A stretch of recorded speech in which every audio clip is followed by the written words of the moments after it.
Good evening. This is Randy Hills of Talking Memphis Wrestling.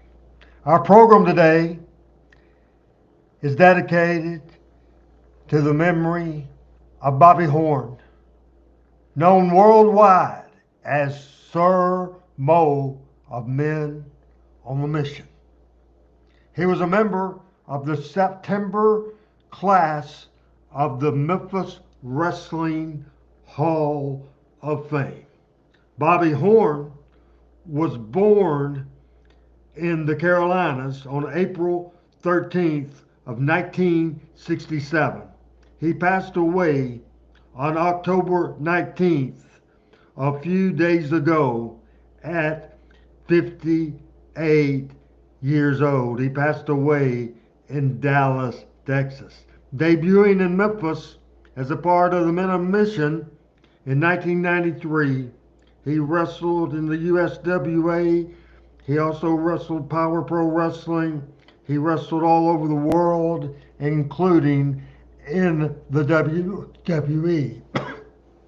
Again, we dedicate this entire 2-hour program tonight to the memory of Sir Mo, 2024 member of the Memphis Wrestling Hall of Fame. We love you, Bobby.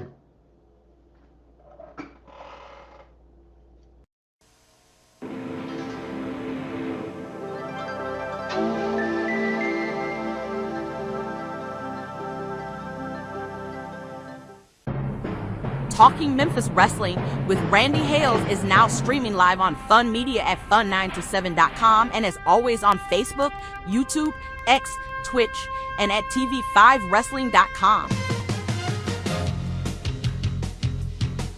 Talking Memphis Wrestling with Randy Hales and special guests.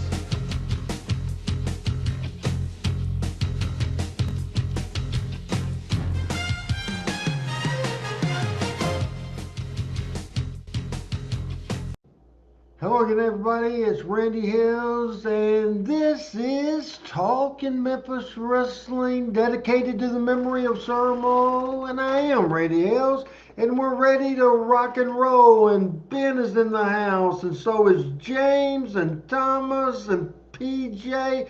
Everybody's saying rest in peace to Sir Mo, who passed away at 58 years old. What's going on, Al Tuttle? How are you doing? And Ben is saying he passed away too young, and he absolutely did. Before we bring in Pat Trammell, Pat and Michael St. John are the members of the panel that will be on here tonight, and we wanted to start by saying a few words about Bobby Sir Mo, and we'll have some video coming up in just a few minutes. But I also want to take a minute to talk about ask for prayers, please. Need the prayer warriors going on, because one of my good friends and the person that I went and did several years on Wednesdays with the front row with Bud Row every single Wednesday, my friend Bud Trappell at the front row with Bud Row at 953theticket.com. He, for almost 25 years, been doing sports radio in Jonesboro, Arkansas. Bud, shown here, and he is also the radio voice of the Jonesboro Golden Hurricanes. Bud just found out a few days ago, and this coming Friday morning at 10 o'clock, he has to have open heart surgery. So everybody, please, prayers galore for my good friend Bud. We have a big show, cards of the week, videos of the week, photos of the week, a lot of great wrestling conversation. Michael here in a minute, and also in the on deck circle, he told me he had a special front row or Talking Memphis Wrestling first stake, and my two first stakes, a little bit on the sad side, and obviously a pleasant, always encouraging as we ask for prayers for Bobby and for Bud Chappelle. Here's my man with the Alabama cap on. He was there to witness Alabama defeating whoever it was. Here's Pat Trammell and his first take. Hey, Pat. Bo James knows who it was. Good to see everybody. Roll Tide. I am wearing my hat because the third Saturday in October turned out like it should have. But good to see everybody. Prayers for Budrow for sure. I hope he gets through that. They can do a lot with hearts these days. So hopefully he'll recover very nicely and move on. And sad to hear about Bobby. They've had an opportunity to spend a little few minutes with him over the years, and just a very, very nice guy. And you know, left his mark in wrestling uh, as indicated by him being in the Memphis Wrestling Hall of Fame. And prayers to his family. And just one of those things. We're all getting older, and that's why I think it's so very important that we continue to talk about the people and the stories and the leaders and everybody else of Memphis wrestling that we love so much. Want to say hello to Set the Hook with Pat Rose. Pat, how are you doing? Speaking of legends, You will be close. Sorry for the fact that I spoke over Pat Trammell. Actually, it was Pat speaking over me, but not Pat Rose. Anyway, Set the Hook with Pat Rose. Pat will be in Adam Dunn's country coming up. Richard Hood is saying what's up on Pat. Pat will reply to that. PJ saying hello, and Thomas is saying hello, and James is saying Roll Tide. Pat happened to call the Tennessee Volunteers a bunch of hillbillies, and I have it. I hadn't got last I heard, Bo James, who saw that dig at his beloved Tennessee Volunteers, last I heard he was a hour and 30 minutes. Now I did you a favor. If you're not in the phone book, you're good. He asked me your home address. Honestly, I didn't lie. I don't think I have your home address. So he doesn't know where you are. So I wouldn't go out and about tonight because he was serious being called a Tennessee hillbilly. Your first take, Pat Trammell. We got a packed show today. we do have a packed show, but this is something fun for me, and I found it today. I've been doing a lot of research. I think the first. I talked a little bit about kind of my nascent wrestling promotion, or at least ticket taking career. And I can't find the first Georgia Championship Wrestling match in my high school that I was at and had the keys for was on the 19th of September in 1981. And I can't find the keys for that. I can't find the card for that. But the first one that I kind of quote promoted, and I don't know that I'd call it that, but they did let me catch the money up. I found the cards for that, and I wanted to share that with you. Now, this is a pretty good card if you think about it. We got a Memphis Wrestling Hall of Famer in here, two Memphis Wrestling Hall of Famers in here. Who? This is June 18th, 1992, Monday at Talladega, Alabama, Monday night. Opening match: Tom Pritchard and Chick Donovan over tag team match, Michael Hayes and Buzz Sawyer. Now I'm going to tell you something different on the third match. The second match was Tommy Rich and I'm sorry, I missed that. The second match was Tommy Rich. Hold on, my thing kicked off. Tommy Rich over the Masked Superstar. The third match, hold on. Oh, this is wonderful television. Isn't it though? Isn't it though? Well, it sat there like it should have for an hour while I was gleeful about it. But let's see. I got to get back to November. Nope, nope, nope, nope, nope, nope, nope, nope, nope, nope, nope, nope. Work on Oh, that, Pat. Work on that and give you a second to do that. Want to bring in for his first take as we interrupt Pat Trammell. We'll return to Pat Trammell in just a minute, but we're going to go to Huntsville, Alabama area. We're going to go to Arab, Alabama, or wherever the hell he is. Ladies and gentlemen, he's a Memphis Wrestling Hall of Famer. We started the show with a couple of prayers. We're praying for my friend Bud Trappell, a front row with Budrow that's having open. Certainly, he's having open heart surgery coming up this Friday. Also, Michael St. John, we talked about the death just a few days ago of Men on the Mission. Pat Trammell, Bobby Horn. I don't want a Pat dead. Pat, I didn't mean to make you dead. That was a mistake. However, as I'm having to produce apparently, and we'll bring in Michael St. John for his first take. Here's Michael. Well, as I was saying the last time I was on the show, which was a long time ago, I apologize. My first take is, first of all, Pat, I've never seen you disheveled and losing information. You're always right there. I mean, you must have lost a battery or something there on your iPad. I've been very excited about it. Randy yelled at me and threw me off the air. So I wanted to hear that card. I mean, you already said Tom Pritchard and Chick Donovan and Wildfire Tommy Rich and Buzz Sawyer and Pretty Boy Michael Hayes. I mean, that's a loaded card right there for Talladega. Absolutely a loaded card.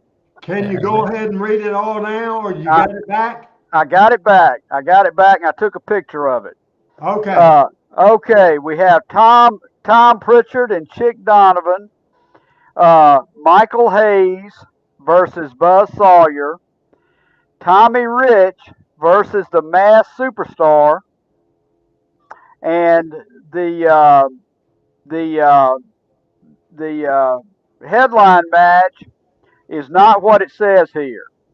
It's Michael Hayes and Terry Gordy, the Fabulous Freebirds, versus Ole Anderson and Buzz Sawyer.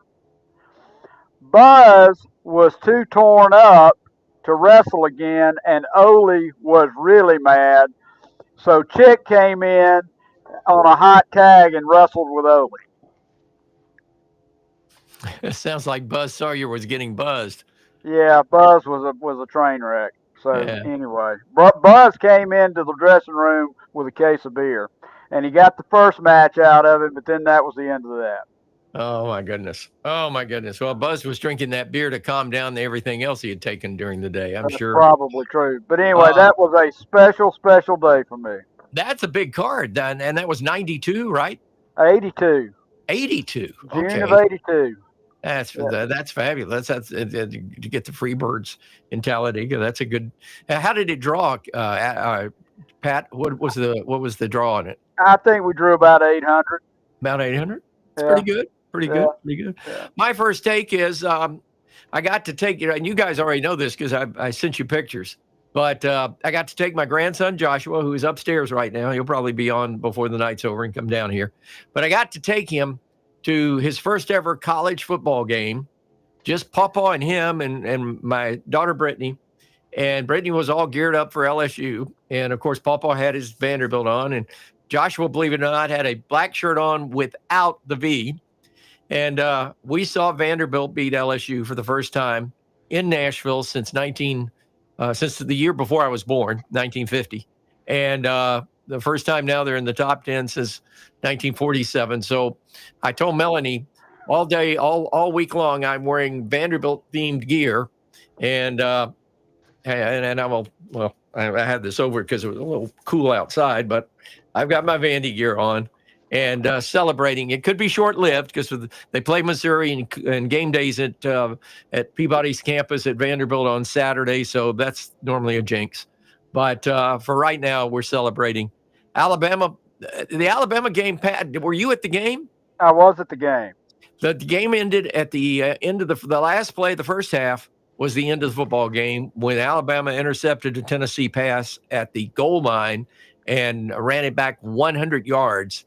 And it went from being a potential 2-point game to being a 2-touchdown game, and the mighty Vols could never recover. So anyway, that's my football take. I was very sad to hear about Sir Mo very, very sad to hear about Sir Mo from the Memphis Hall of Fame day and being able to talk to him. But also, we have had a bunch of boys get hurt over the past couple of weeks. And Randy, I don't know if it's the time of the year or what, but my God, they're dropping like flies. Kind of talk further about that. Well, you've got Seth Rollins, who's now they vacated the championship, and he broke it. I heard he broke his collarbone, but I also heard it was a shoulder, sort of the pec separation thing that Cody Rhodes had. So I'm not sure what it is, but I understand he may be on the shelf for over 6 months. And then there's somebody else that went down as well. And apparently that trip to Australia and that little stopover in Tokyo on the way home took a couple of folks out. So, that's sad to see. And then over on the other side in the AEW or the AEW, one of their big guys went out. I can't remember who it was, but it was like every time I opened my X account, a professional wrestler was hurt and going on the injured list or having surgery. And that doesn't bode well. I can only say and repeat the words of Jimmy Cornette, and he's so right. Back in the day, it was all called in the ring and nobody got hurt. Now they practice it for a week and everybody gets hurt. So crazy stuff. Everything else going good? Always good. I can't complain. We had, of course, the break in the weather. That was good. That Saturday game in Nashville, Joshua really overheated. I was sorry, but it was 86 degrees, and we were on the west side, and the sun was pouring down on us. It was pretty rugged. But again, we're in the latter half of high school football. We're right in the throes of college football, staying very, very busy. I spent 2 hours today with the brother of former University of Tennessee coach Jeremy Pruitt, with Luke Pruitt, who's the head football coach at Boaz, who AREP plays Friday night. And I've known Luke for probably 15 of 16 years. And we talked. I got my interview done in about 5 minutes, and then we talked football for the next hour and a half. And he's a great, insightful guy. And Jeremy, of course, is on lockdown from the NCAA. He cannot take another job in college football for 3 more years. But that's being litigated, and hopefully that will, and he got busted for things that they're doing now with NIL, and it's legal. And he got busted a few years before NIL happened for things he was doing that today, if he would be doing it, would be legal. So let the poor man get his. If he did it today, he couldn't get a player for it.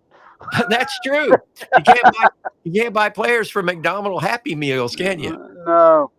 Now, do you guys, Michael, I hear about Florida, I'm hearing about the Auburn coach, maybe they'll be making a change with Hugh Freeze. What are you hearing on your end and Pat's end about coaches about to get fired in your part of the country? Well, the Hugh Freeze situation is sort of sad because he has prostate cancer. He's undergoing treatment at UAB Hospital in Birmingham. And when you see him on the sideline, if he looks a little bloated and a little red-faced and maybe not as coherent as Hugh Freeze and animated as he was, the man has prostate cancer. And I think that's affecting his coaching performance. And I think, of course, it's obviously affecting the team.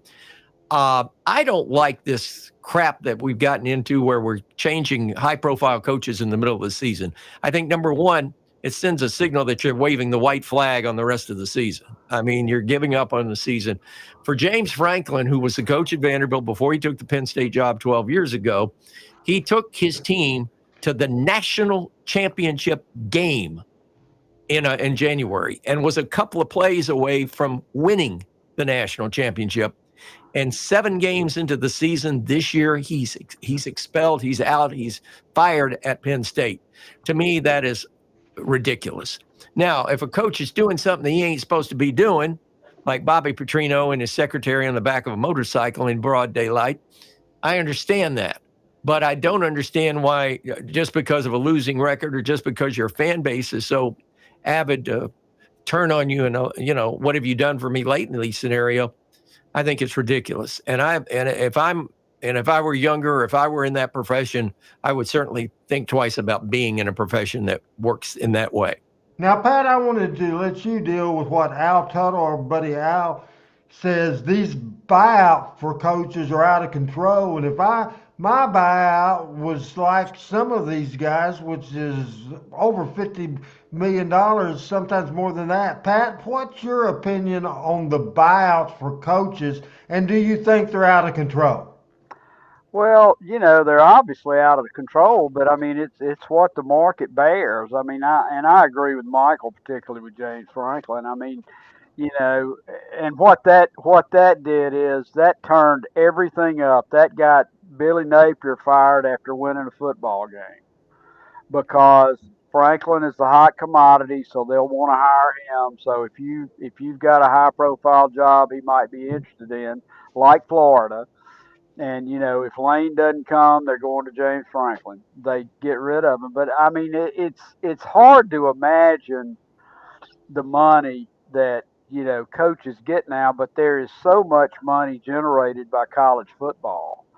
And I wanted to get a picture up, but I could. It doesn't really do anything if I hold it up like this. But I went with my son and Wyatt and his pal and a pal of mine to the Alabama Tennessee game, and there's 100,000 people there that are season ticket holders, and I've been a season ticket holder since 1989, I think, and I mean I've almost spent six figures on that stuff, and it's out of control, but we still keep doing it. I have told people before.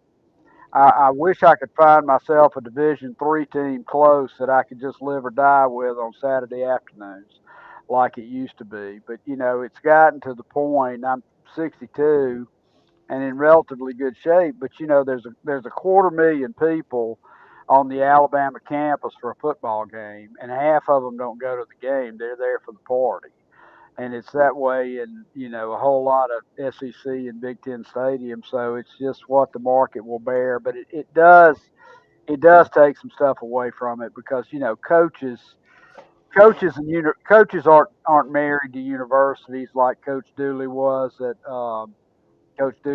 Georgia, where Coach Bryant, Coach Jordan were at uh, at Alabama and Auburn, and Coach Majors was at Tennessee.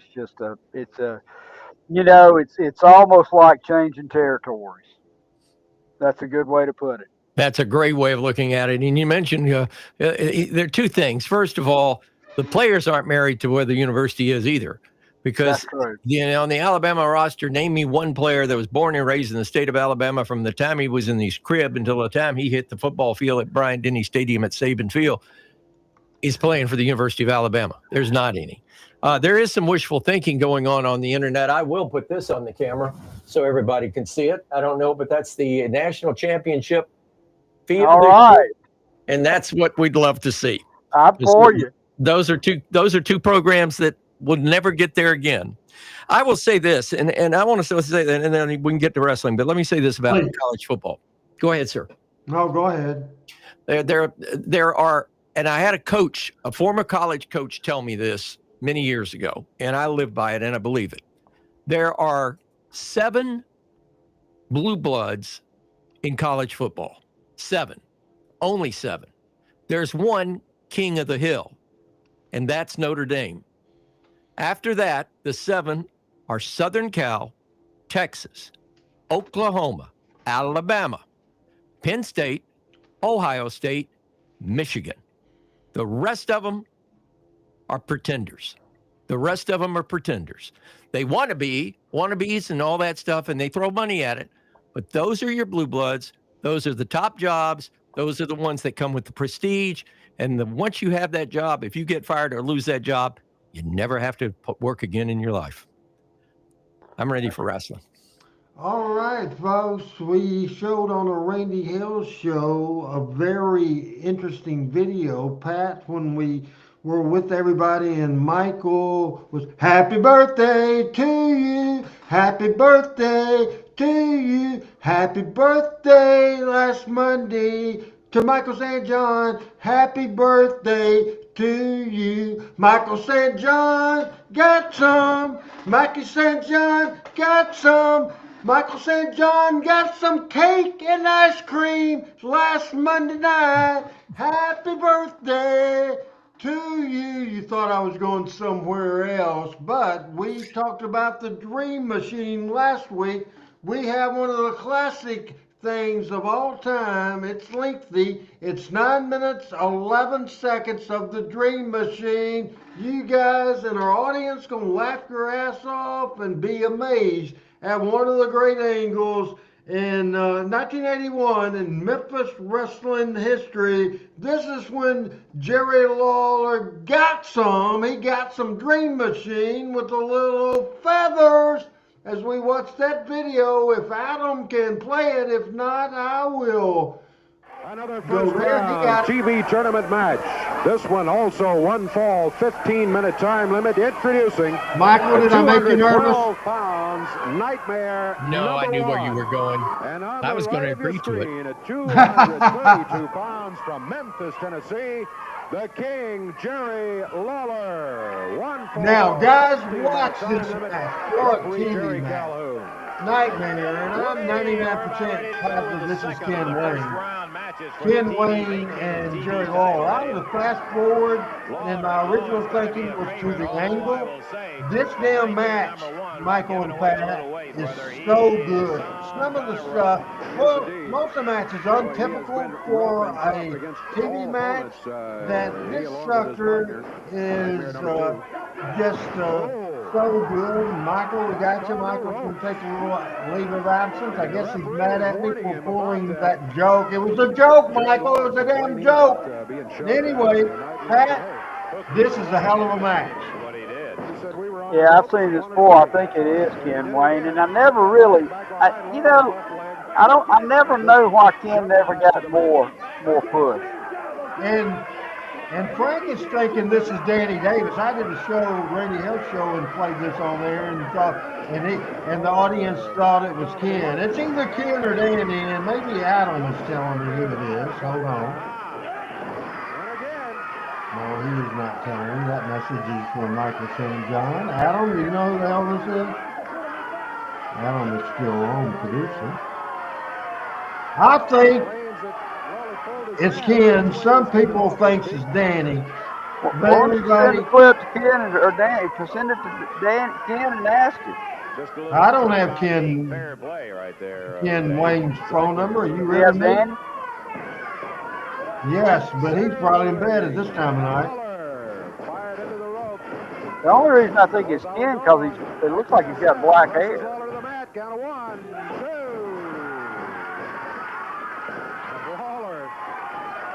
Fired him up the air, didn't he? Boy, he sure did. He broke that up at the count of two without any trouble. What year is this, Randy? 1981. He's talking to the crowd. He said, "You saw it. You saw it." You see the energy, Pat, Michael, with the audience for this great match, and Greg Wayne should know that's Danny Davis. Okay. And it's a hell of a match. First family. I was just looking at Lawler, and of course, this guy is nobody to take lightly. This Nightmare Lawler really very intense in this bout. Oh, beauty! Put him down hard. But Lawler's sustaining part No, of the Frank. damage there. David Oswald was married and out of the wrestling business by then. Danny Davis out was a here hell of a today, worker. as a matter of fact. Dykel? I was just saying Danny Davis is a hell of a worker. And as you look, as I'm just watching this, I think Ken's a hell of a worker too, but I think Danny is a little bit more thin maybe. Ken, I think, had a little bit bigger midsection, so I think it is Danny, and I'm sure you verified that. And the Nightmare rolling on the mat. What you're thinking, Michael, watching so many TV matches, this is an unusual, great, competitive television match. Oh, definitely. And you know, so many times on Memphis Wrestling, you get the squash matches, but you get a real competitive match somewhere on that card normally. And some Saturdays, I remember the card would just be, especially when they were setting up angles, the cards would just be loaded with good, with good competitive matches. And you sort of live for that as a play-by-play guy. It's much easier to call a great competitive match by two wrestlers that can go rather than somebody that may be a greenhorn, and then somebody that is pretty good. So you always like those matches and like those cards when you look down the card and say, oh, these are good, this is good, this is good. And all of a sudden you got a good show. Nightmare number 1 with the headlock on Lawler.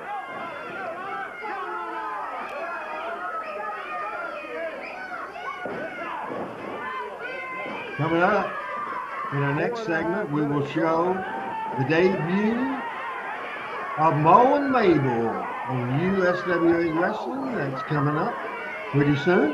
Nightmare. Oh, pounding on Lawler. Back in the corner. Thanks, everybody, for watching Talking Memphis Wrestling. Nightmare with that right fist, warned by the referee. Reverse neck breaker, Lawler out of that one.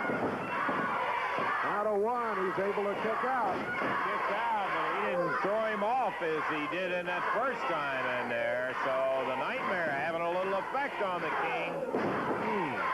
Upper arm, a cover by the Nightmare. Down to one again. Lawler nailed by Nightmare number 1, and again. And Lawler answering in kind. He backs the Nightmare under the ropes. Whips him across the ring. Upper arm. Nightmare hits the mat. Lawler backs up. Going with the smash. Nightmare was gone. Lawler in the air. Body slam. Nightmare goes for the rope. Lawler rolled out of the way. 5 minutes, 45 seconds into the action. Oh, Lawler. It seems like it's been going more than 5 minutes to me. They haven't stopped. I mean, this is a great match. It really is. 1, 2, 3, the rest of the first family hits the ring. Now let's go to the audio for the angle, and let's not talk over this. This is amazing. Full screen of the video, Adam. The entire first family holding Jerry Lawler. Here comes Dundee. He grabs Hart. Steve Kern to Gibson. Dutch Mantell.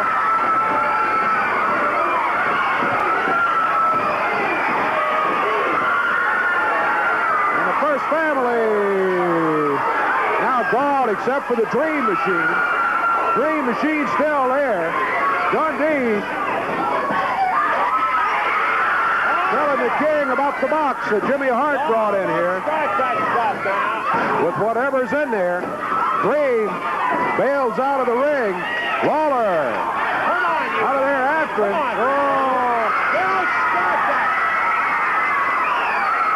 What is that? It's molasses. Sorghum, molasses, Oh, okay. More yellow color. label shopping syrup. Hey, that's enough of that now. Come on, get him out of here. Come on, Calhoun, get him. Oh, Billy. Don't. Oh, there's no excuse for that. Now, that's enough of that. Get.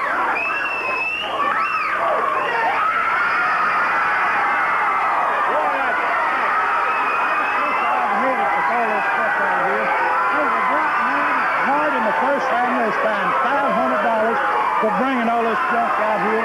All I'm done is fined $500 for you. I hope maybe it'll cut out some of this stuff. Come on. Just get out of here, Green. Will you just take your mess and get on out of here?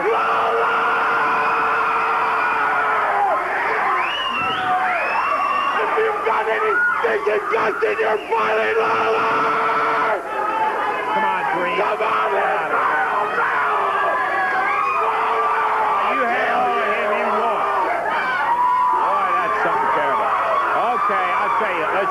let's just go to a break and forget all about the thing. Yeah, take a break. One of the classic interviews of all time from 1981. Lawler, I'll kill you, Pat Trammell. Have you seen that interview? What do you think? Are your mind blown? It's fantastic money drawing wrestling. That's good stuff right there. It seems like that Lawler screaming. There's a funk interview about like that. Yeah, there is. It may be the Itchy Arena match. Yeah, when he got blinded. Yeah. Yeah. There's a meme on that too somewhere because I've seen it. They've sent it to me of Dream or of Funk rather yelling Lawler. Yeah. I'll tell you, I love Troy Graham. It's just what could have been, man. That guy was so good. I couldn't agree with you more. The more I didn't see him a whole lot when I was, for some reason I saw him a little bit. I didn't see him a whole lot, but I got to tell you, the man was really over in Memphis without a doubt. He could have been over anywhere. Yeah, absolutely. And the tar and feather thing, I mean, we go back in our days, Pat, you and I have talked about it with Bearcat Brown and Lynn Rossi with the medics, not the medics, but the interns, tar and feathering him on Channel 42 in Birmingham, and that changed the total scope of integration in this state. But I'm telling you, and that was a good job of tar and feathering. When he got up, he looked like a chicken. He did. Now, did you notice, and again, Dave Brown's primary job and primary check was with the TV station, where in an angle like that, I would have said, Lance Russell would have said, anybody else would have said tar and feather, and it wasn't tar and feather, obviously, it was molasses, but Dave wouldn't say tar and feather. Not in Memphis, Tennessee, not on Channel 5. So I wonder, I wasn't there at TV that day, I wonder if Jarrett and Lawler was mad at Dave for saying molasses. What would you think, Michael? I don't know. I mean, the whole angle is called the tar and feather angle. Right. And to be honest with you, when they did it with Bearcat Brown, they used dark molasses or dark syrup, and it looked like tar. And the TV stations were sensitive back in the day for that. You're absolutely right, Randy. In this day and time, you get away with saying whatever you want to say, however you want to say it. So might be a little different story now, but back then, the sensitivity was there. But I would think that Jerry would be more, being that they were protecting their product on TV as well as the TV station protecting their TV product. I think they probably did not get mad at Dave, or they may have ribbed him about it, but I don't think they got mad at him about it. We are going to reset the show right now by kind of doing what we did at the beginning of the show. This show today is dedicated to the memory of Bobby Horn, a 2024 member of the Memphis Wrestling Hall of Fame, born April the 13th, 1967 in North Carolina, passed away October the 19th, just a few days ago, in Dallas, Texas, at 58 years old. This show is dedicated to his memory, Bobby Horn, Sir Mo, and we want to go back to 1993 right now and show a 1 minute and 27 second video, the Harlem Nights debut on the USWA studio. This is a 127 video as we watch right now on Talking Memphis Wrestling on a Tuesday night. Curry, we got a super card in Jonesboro tomorrow night. Got 7 big matches already lined up. And I just want to bring these guys out and let the people see them. The Harlem Nights, they came into the USWA a day early, so I said, instead of laying dead here for a day, we'll book you right in Jonesboro tomorrow night. So, fellas, Jonesboro, Arkansas tomorrow night, the big super card with the USWA. Harlem Nights. All you people, shut up. The first thing I want to say, shut up and listen while we're talking in here. Nelson Frazier. The first thing I want to say, We lost him several years ago. Head button, booty shaking. That was King Mabel, right? Yeah. Racing our race. It's time for two hard-nosed grapplers to come and prove to the USWA and to the world that we're the best tag team in this business. There's only one person in this business that I care about, and that's my brother Bobby Knight. So Moondog to USWA, look out, Jonestown, here comes the Harlem Night.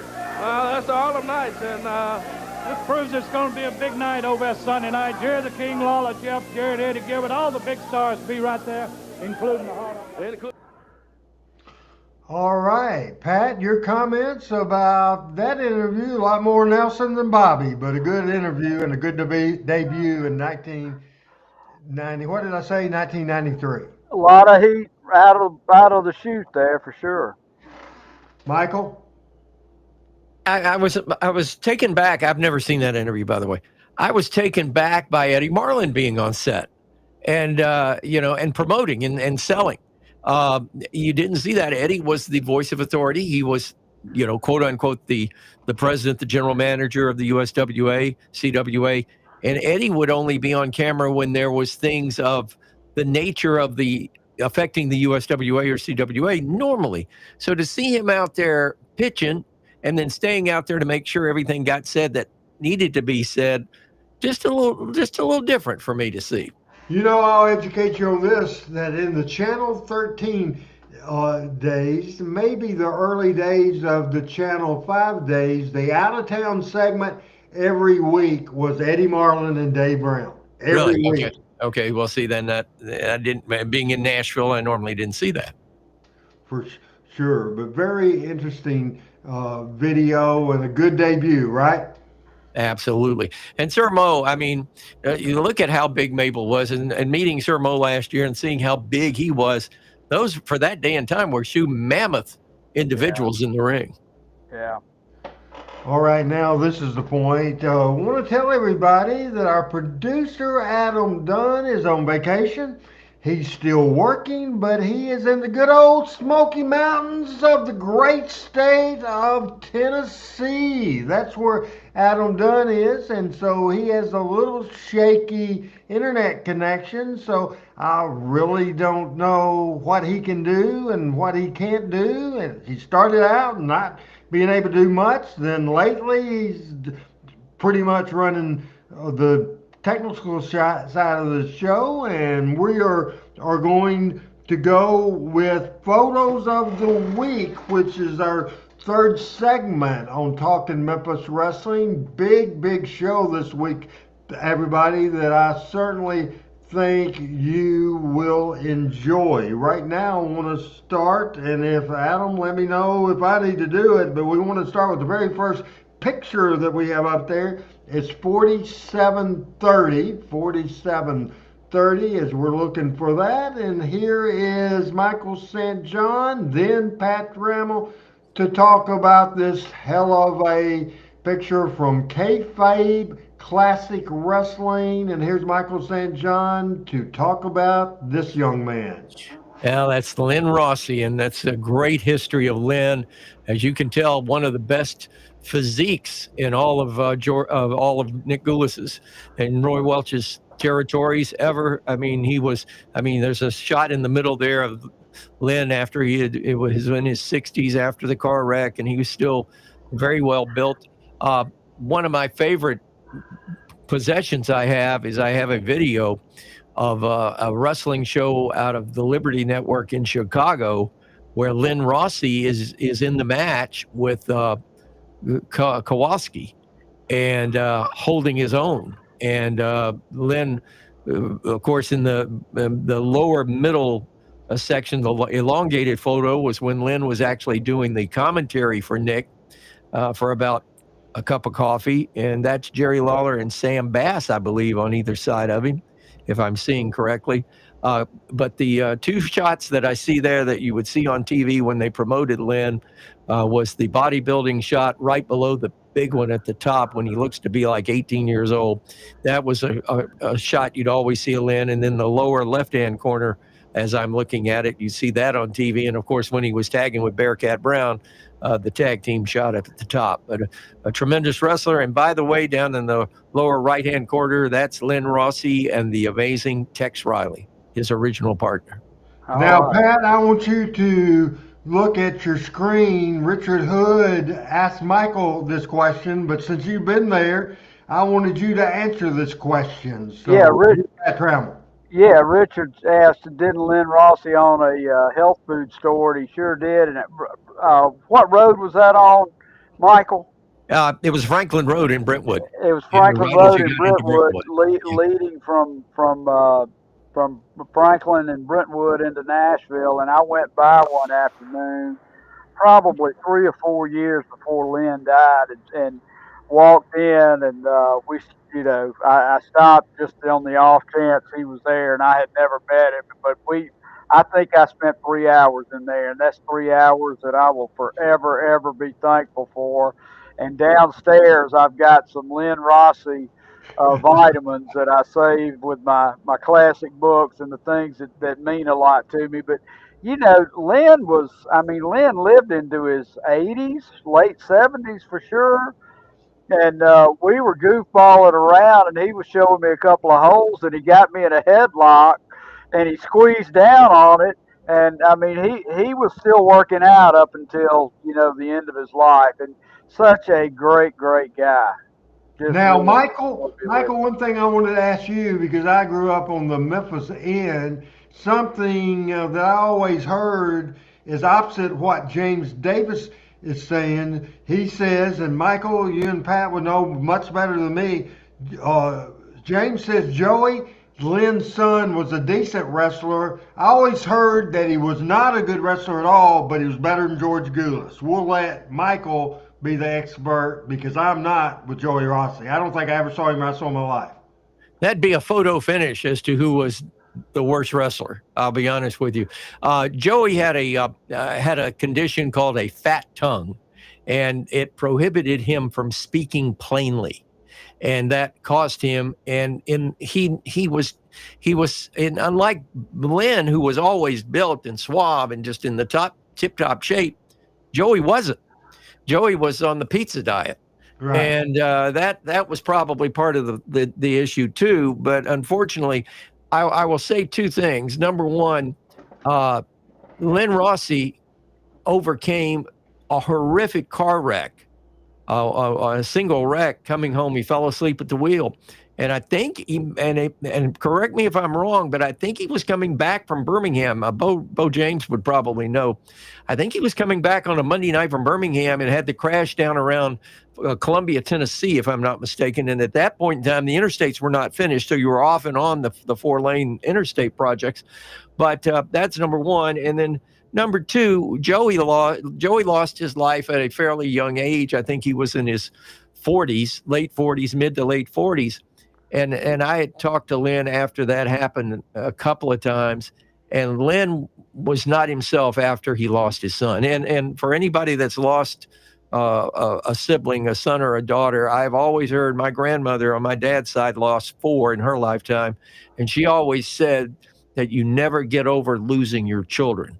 And I do believe that, and anybody that's watching or listening, if you've experience this, God be with you, because I know that is a terrible thing to have to go through, and God forbid it ever happen to anybody else. But I always had a lot of respect for Lynn, and Joey was unfortunately not a chip off the old block. It's ironic that both Lynn's son Joey and Nick's son George were very much mama boys. They were sort of raised by their mom because their dad was on the road, was wrestling, was making the breadwinner, making the income. Nick was promoting, and George and Nick never got close until George actually got out of college and came to work for Nick at the office. I mean, and I heard some conversations between the two of them that I would have never had with my father.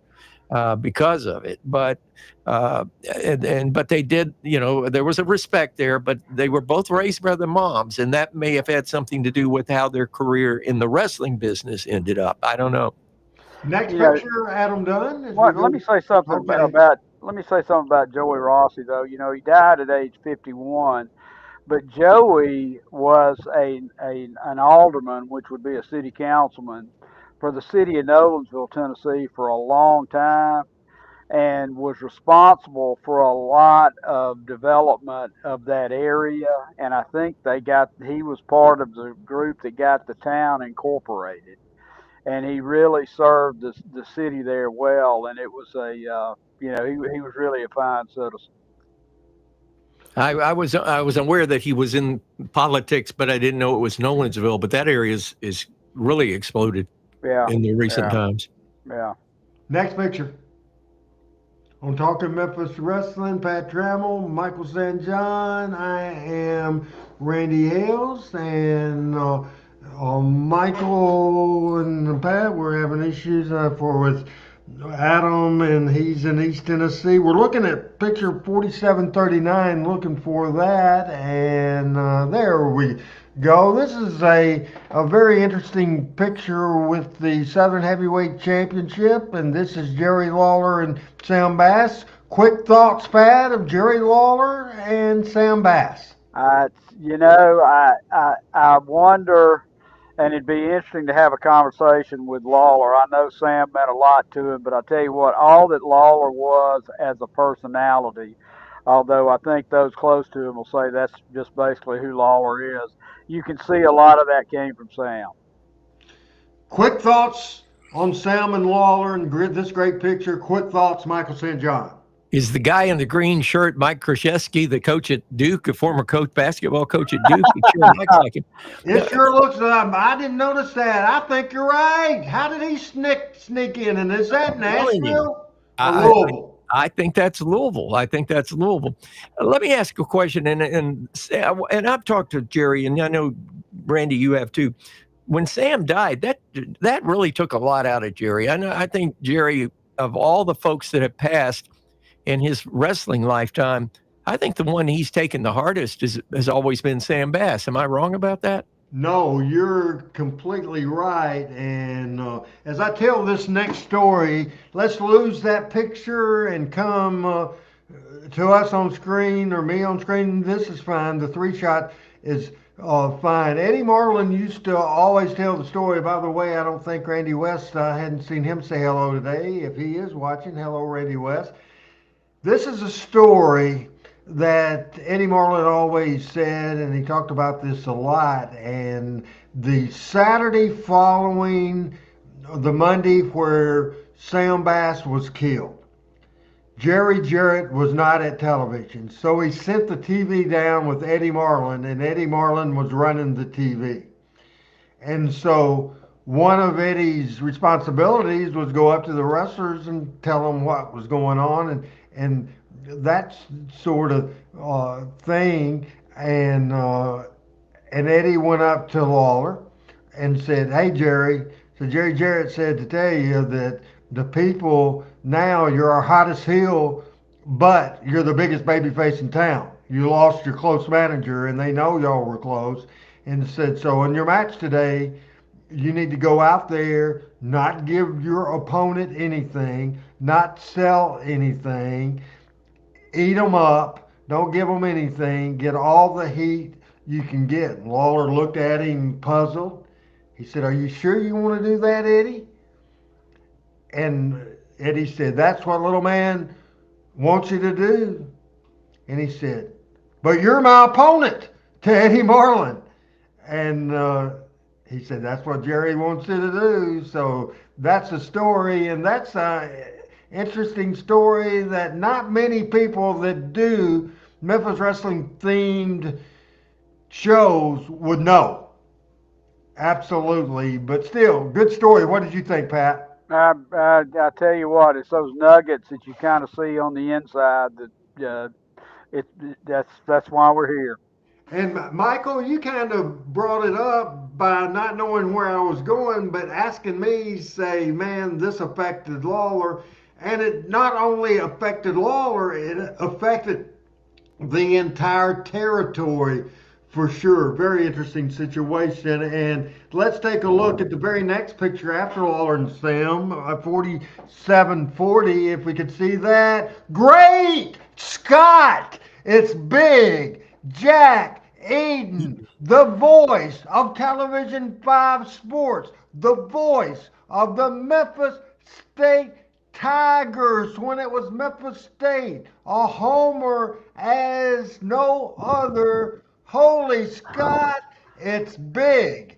Jack Eaton, and thoughts, quick thoughts on Big Jack, who was the very first wrestling host on Memphis Wrestling Television on Channel 5 back in the 50s. Lasted a few weeks before they moved to Channel 13, and along came Lance Russell. Quick thoughts, Big Jack Eaton, Michael St. John. Great Caesar's Ghost.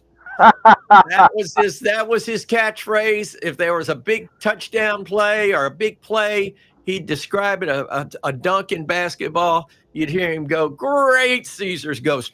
One of the true nice guys in sports television, and as a sports director, I was 23 years old when I met Jack, and he was a big man, but just a classic. And again, you can't think, like Randy said, Randy, you can't think about Memphis State and using the words Memphis State without thinking about Big Jack Eaton.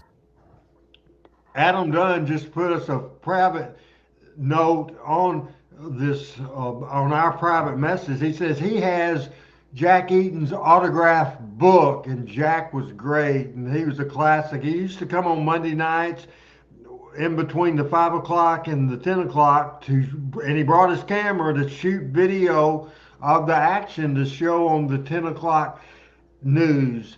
The voice of the Tigers, and we'll let Pat Trammell have a few words. Wasn't it, Jack, that we've seen the clip of when Lawler won the world championship? Wasn't it Jack on the news that announced it? Yes. Yeah. Yes, they would. When I was programming WMPS, one of the things that I learned quickly is that people in Memphis wanted to know the results of the wrestling matches on Monday night. And I had John Rock and Roll Anthony, and we had a guy that was at the match, a big wrestling fan that was working at WMPS, that would go to the matches, and he would go to the payphone in the Mid-South Coliseum out in the lobby and call the hotline at WMPS, and John would write down the results because we knew Jack Eaton was going to give them on Channel 5. He gave the results every Monday night, and normally it was the last thing he did in the sports in his sports report was give the results from the Mid-South Coliseum.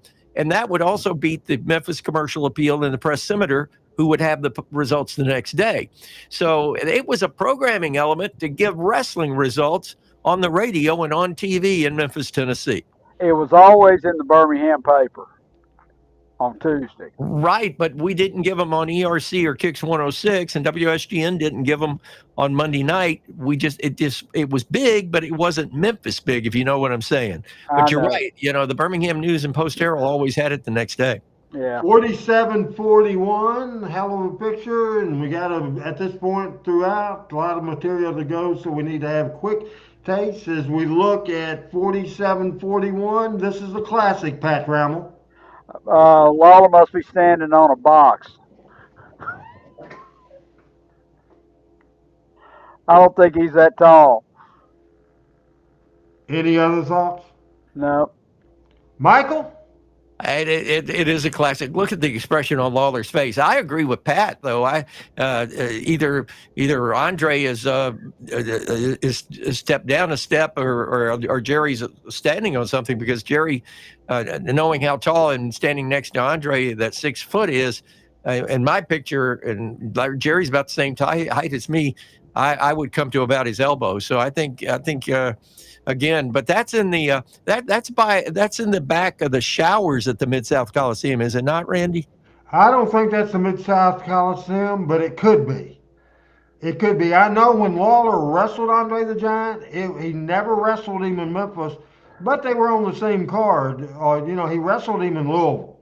Right. I don't know, but I thought that looked like Louisville, the back of Louisville Gardens.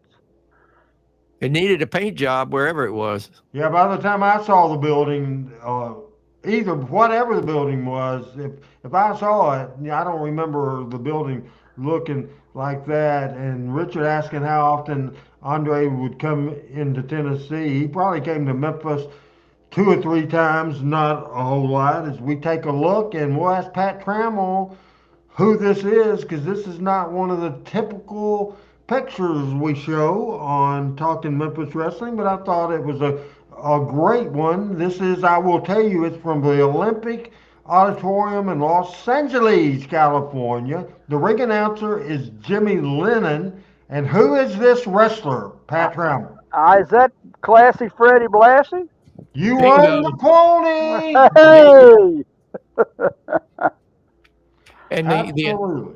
and the announcer Jack Lennon was was well known in boxing circles. And I think it was Jimmy Lennon. Is it Jimmy? Okay. Jimmy Lennon is well known in boxing circles and was the ring announcer for the Ali. I want to say the Ali Liston match in Maine, when Ali won the title. Oh, really? That's cool. Yeah, he traveled the country as a ring announcer. FYI, Randy, before we go on, somebody wants to tell you hello. Okay. Get up here, buddy. Get up here and tell Randy Well, I have a question for him first. Hold on a second. Hold on. Put your headset on. on. Boy. This is 6 years old of 65 pounds. There we go. Okay, I'm going to answer the question, Randy. Hey, Joshua, how was the football game Saturday? Good. Who won? The Tennessee. No, who won? What game are you at? Vanderbilt and who? LSU. Vanderbilt and LSU. Well, who won? Vanderbilt. And what were you telling me about the game when we were on the way home? What did you say about the game? Do you remember telling me it was a lot like the Florida? What did you tell me? Oh yeah, Florida State game. And what'd you say? Tell Randy what you said. I said it was a lot just like the Florida State game. And why was that? Because they got touchdown after touchdown. Oh my God. I'm raising a color commentator, boys. Yeah, you are. All right. Can you believe how big this guy has gotten? I tell you, man, he's ready for the microphone. Man. And I'm going to break news for you. This is breaking news. What is it that you've decided to start doing, and you're practicing on doing? What are you doing now? What sport have you taken up? You're not doing soccer anymore. What are you doing this fall? That you go to with your dad. Your dad takes you and you wear the. You can talk. It's wrestling. Yeah. All right. All right. This is the show for you. And now, ladies and gentlemen, introducing from Alabama, Joshua. Yay! Everybody, clap for Joshua. Yay! Oh boy! But clap for Joshua. Yay! His first match is a week from Saturday, and yes, Paul will be at ringside. The guy that's training, the coach of the team, it got a little mad at me because I gave him a chain to put in his trunks, and he took it away. So anyway, that's kind of against the rules in amateur wrestling. How old is Joshua now? Joshua, how old are you? 6. 6 years old. Are you in the first grade yet? So what? Are you first grade? Yes. Good. Yes, Good. what? Yes, sir. Yes, sir. There we go. Thank you for the time, Randy. Appreciate it. What you need, ladies and gentlemen, Joshua. He's telling Papa he's leaving, so that's why he came down here. Bye, Joshua. Bye, Joshua. That's fantastic, folks. Talking Memphis wrestling, we have family, we have all kinds of things. The Loaded Show today dedicated to the memory of Bobby Horn, who we lost. This show today is dedicated to the memory of Sir Mo. This show is also asking for prayers for my real good friend, the voice of Jonesboro High School, the host of Front Row with Bud Tropel, having open heart surgery at St. Bernard's Hospital in Jonesboro, Arkansas. coming up Friday morning at 10 o'clock. So everybody, please, prayers for the Bobby Horn family and prayers for Bud Capel for his open heart surgery coming up. Talking Memphis Wrestling goes to the next picture as it's 47-42. 47-42. The picture after Freddie Blassie, I'm sorry, I have it. Just go to the very next picture because I have it mislabeled. This is another Lawler and Sam. Great picture there. Lawler with the Southern Heavyweight Championship. This is a very interesting picture, and I'm going to turn it over to my Alabama people because this has something to do with a Alabama politician. This is 47-51. This is Plowboy Frazier. This is Dennis Hall and a famous politician. Here is Pat Trammell to tell you who this politician is. That is the legendary Governor George Wallace. And the one gentleman next to, I think that's Dennis Hall. I am not positive about that. It is Dennis Hall. Who's that other gentleman? Do you know, Michael? It looks like Thunderbolt Patterson, but I don't know. It's I don't know either. That's in Governor Wallace's office in Montgomery after he was shot. As you can tell, he a very diminutive figure there. He was in the wheelchair, but you can see the handle of the wheelchair there by Plowboy Frazier's pants. But that was probably in 70. I'm going to say 76, 75, Pat. Yes, because he was out of office in 78, and then he won again in 82. So I think that's how it worked. But all right, I don't know who that is. No idea. Be really curious to know. Let's go ahead and lose the picture right now, if we would. Adam and I just want to talk about it, and obviously. And I said it's Armand Hussein. Okay. All right. Armand Hussein, who wrestled on the Memphis Inn and the Birmingham Inn, and I appreciate Al for letting us know that. And I would just not want to spend a lot of time on this, but in our lifetime, we've seen assassinations. We've seen Dr. Martin Luther King. We've seen the assassination of John F. Kennedy, the attempted assassination on President Reagan, and obviously candidate to be and president to be again, Donald Trump. We saw that. How toxic and how just set me up without being too political. I want to talk about the human factor and the fact you guys were residents in Alabama at the time. Michael, give me a news report, a brief one, of the setup at the time. Did he have heat on him? Was it expected? Was it shocking? Just tell us what's going on. And Michael or Adam, you can put the picture up in parts of the conversation that Michael explains it. But I'm interested just to know how traumatic that was for you and Pat living in Alabama at the time. Well, first of all, I was in school when schools were integrated here. I was in Huntsville Junior High the year they were integrated in the 9th grade, and there was no problem in Huntsville, Alabama.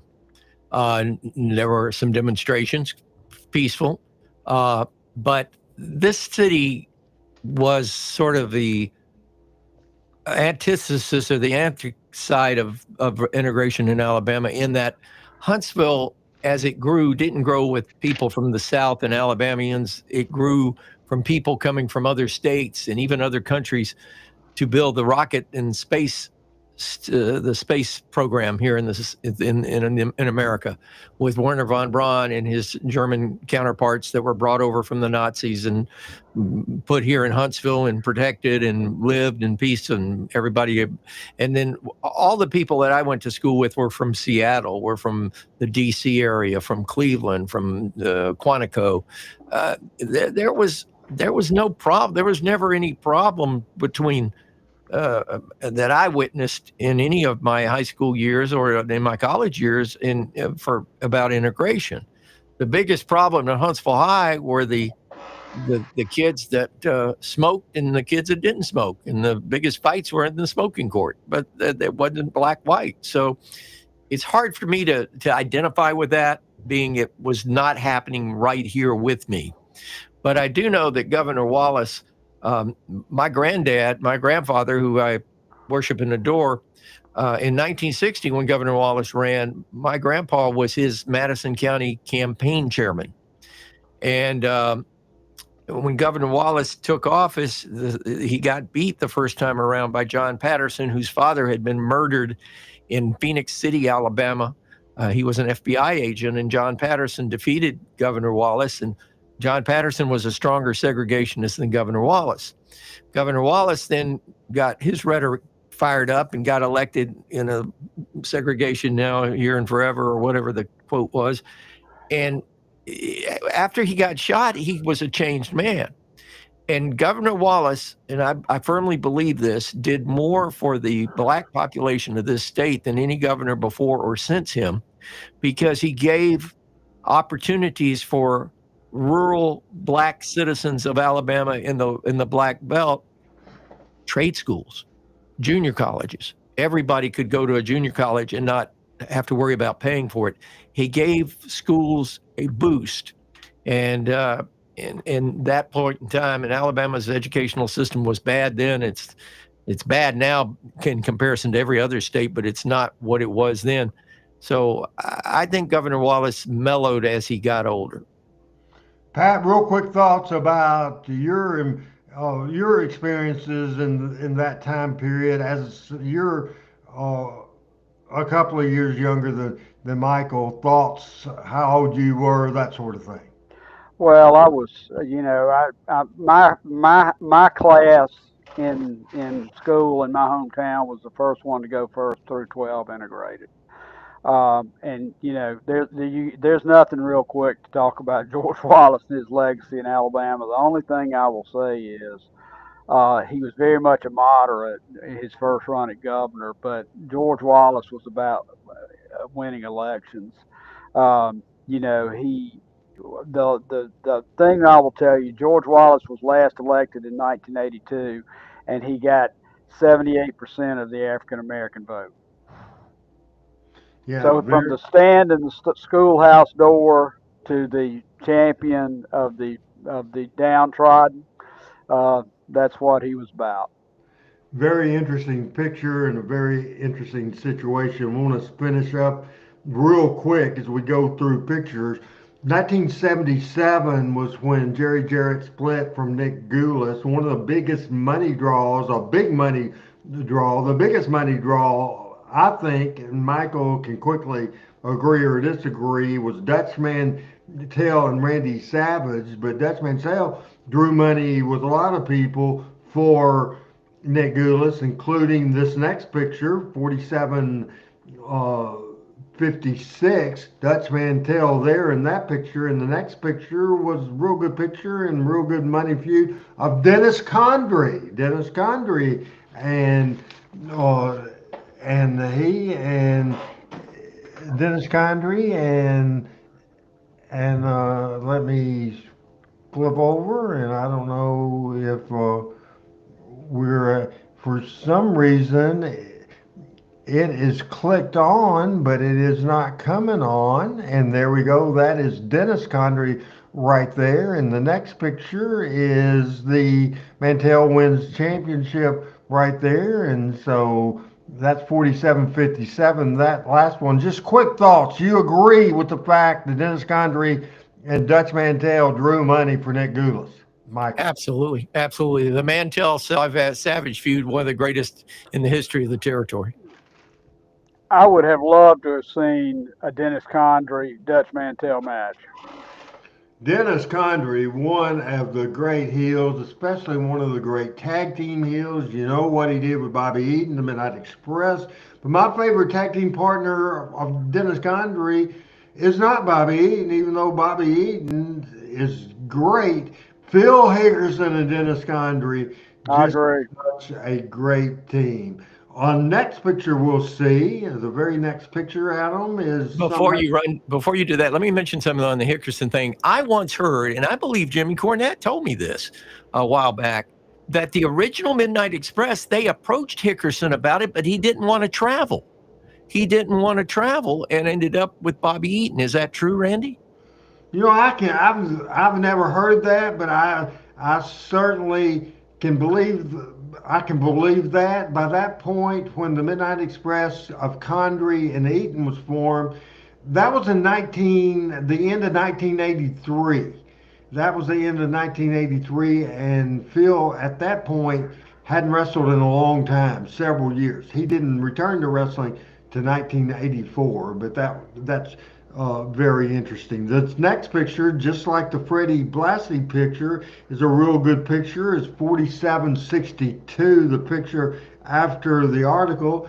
This is a very young version of a very successful, the person that sold out Madison Square Garden for 20 years. That's Bruno Sammartino, a great picture. And the final picture of the day, 4765. A great picture from 1973 from the Memorial Auditorium in KC, in Kansas City. This is Harley Race after he defeated Dory Funk Jr., ending the 5 or 6 year run of Dory Funk Jr. as world champion. Pat, this is handsome Harley Race winning the world title. Well, I was going to say that the handsome Harley Race. Harley was certainly not handsome when I came around, but I think I told you I was in Kansas City with a friend of mine at a charity golf tournament last Friday. He grew up in the Kansas City territory wrestling, and Harley was in the Midwest, and he said he was handsome Harley with the blonde hair and the heel back in the day.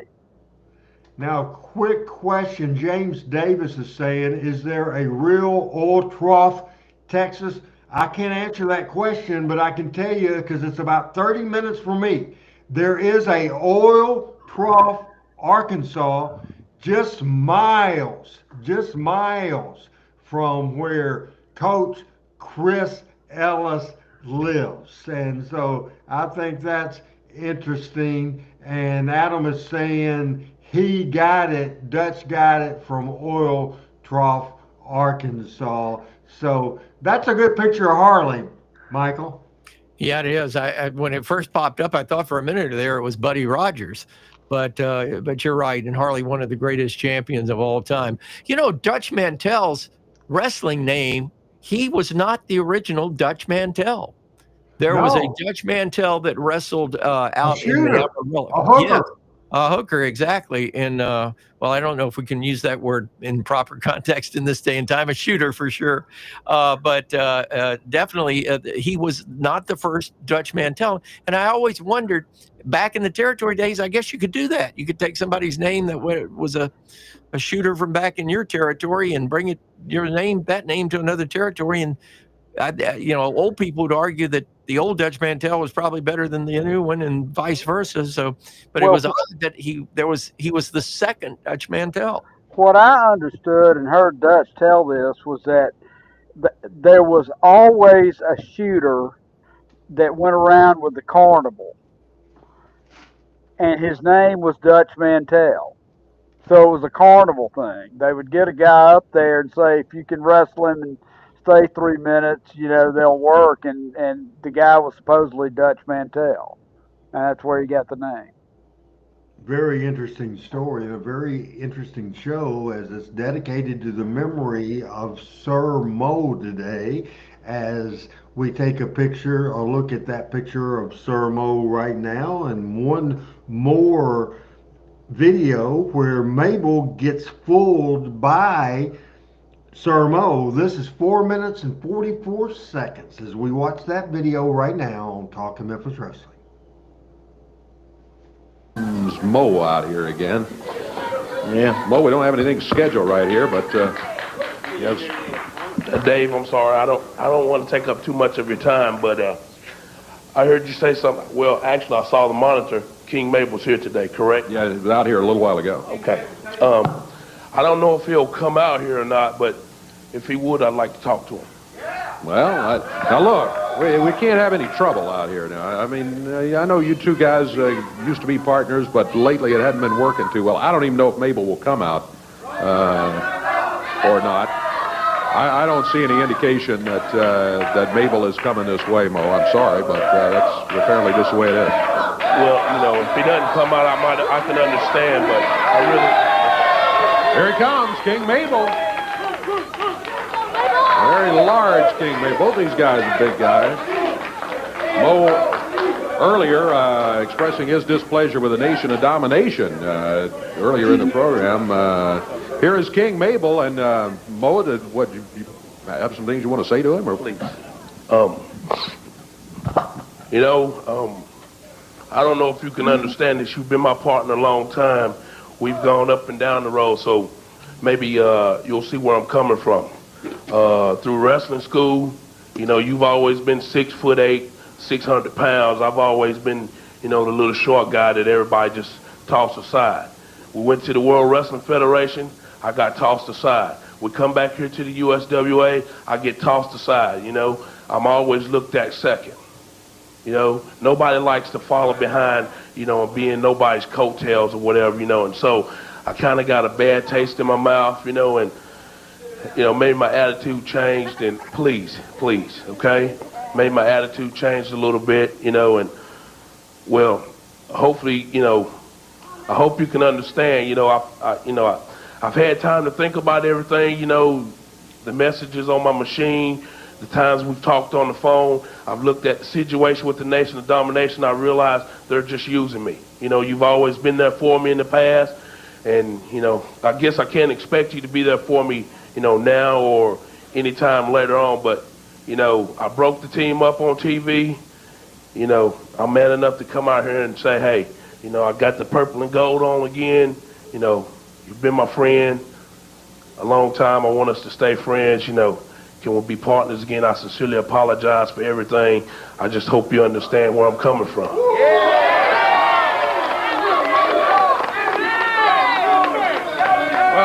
I don't know what more the man can say. That's sounded like a mighty sincere apology and a request to get back together here, Mabel. Well, I'm sort of speechless right now. I can't believe this, but Mo, we've been friends for years, man. How can I say no, man? I love you, man. I love you too, bro. Whoa. Reuniting of the men on a mission here, it looks like. King Mabel and Sir Mo, well, there they go, arm in arm. Oh, that's great, Dave. Yeah, one of the most powerful tag teams ever. And one of the biggest, certainly. Yeah, no doubt about it. Look out, what is this? Hey, look out! Nation of Domination jumping Mabel and handing Mo a chair.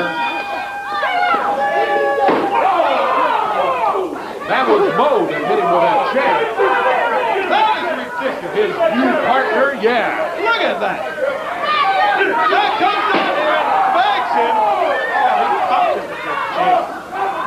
Come on. And you got 5 against 1 jumping on King Mabel. 6 if you count the chair. Yeah, and hey, that slogan is coming into being Monday when they say anything's necessary. Well, they mean it here. They're doing anything. That's exactly right. Totally out of hand. They're all on Big Mabel. Here comes Stephen Dunn, Flash Flanagan, Bill Dundee, and Brian Christopher, and suddenly the nation. When it gets even up, the Nation of Domination gets out They here scoop. quickly. Yeah, they start Meanwhile, stepping in. Mabel, not in good shape here. Let's see if we can get him back to the dressing area. We'll take a break and be back here in just a moment.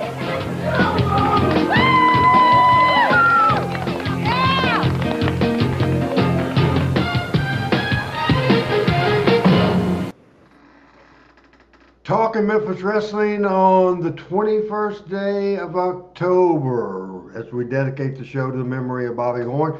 Pat, what did you think of that video? Little chaos. That's a classic Memphis heel turn. I mean, we saw it every 3 years for 20, I guess. Michael? Absolutely. I was just couldn't help but was that the blonde Steve Dunn was there. and of course Brian Christopher. The other blonde there, was that Buddy Landell or was that I Tommy? thought Steve Dahl, wasn't Well, it? Steve Dahl was in the front kneeling. There was another blonde, and then Brian, and then Mabel was on the ground. I don't know if you could get that shot back up, but I'm trying to figure out who that Maybe second Flash blonde Flanagan, was. That Flash? because he was here in December of '96, and I forgot who was I mad of at in December '96. Oh, I wasn't mad. I was hooked on drugs and I was rehabbing myself, so I wasn't in the territory at that time. The only point I was going to make, at though, all. Randy, was the fact that all of them have passed away. If that was Flash Flanagan, I think he is still alive, is he not? But Yes, he we've is. lost the others. Yes, he is. Flash is still alive. What did you? Everybody thought that video was great, right? I agree. I I agree. agree, And I absolutely. mean, perfect setup. Perfect setup. That's Not how a you lot. turn somebody. Not a lot of times this late in the show that I do this, but we're going to reset the show and do cards of the week. We'll leave the best of 82 for next week's video because it's a 48-minute video and we just don't have time for that. But we're going to reset and return as Pat Trammell, Michael St. John, and I'm Randy Ellis, along with producer Adam Dunn. We'll be back with cards of the week on Talking Memphis Wrestling.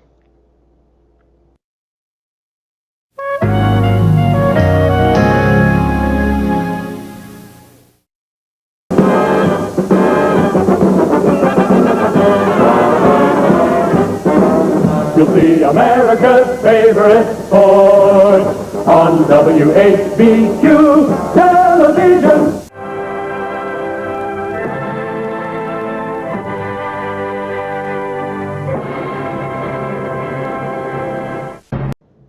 Final segment of Talking Memphis Wrestling before we get to the cards of the week.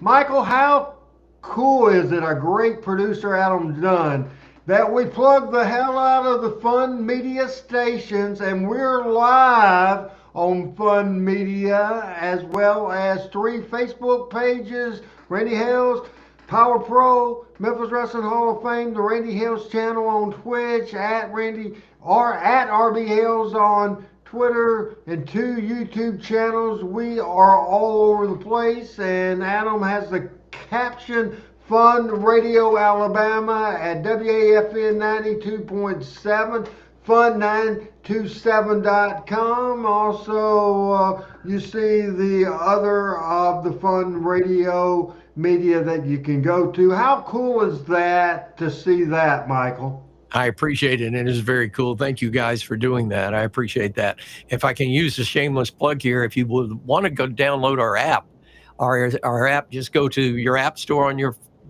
phone or your smart device, type in Fun 927 or Fun Media Group. The app comes up. We have a dashboard across the top, and you can listen to any of our stations and any of our formats right across the top.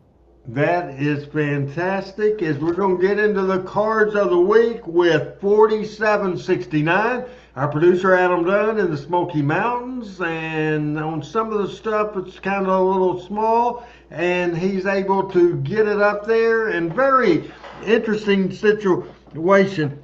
This is October the 16th, 1963. The person that lived in the Nashville area more times than I did, certainly went to school at Vanderbilt.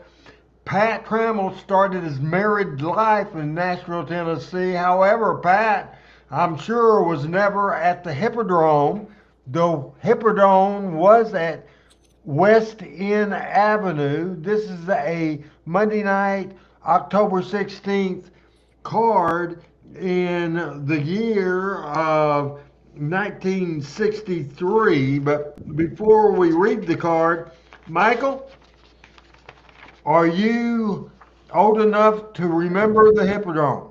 Amen. The Hippodrome was a skating rink.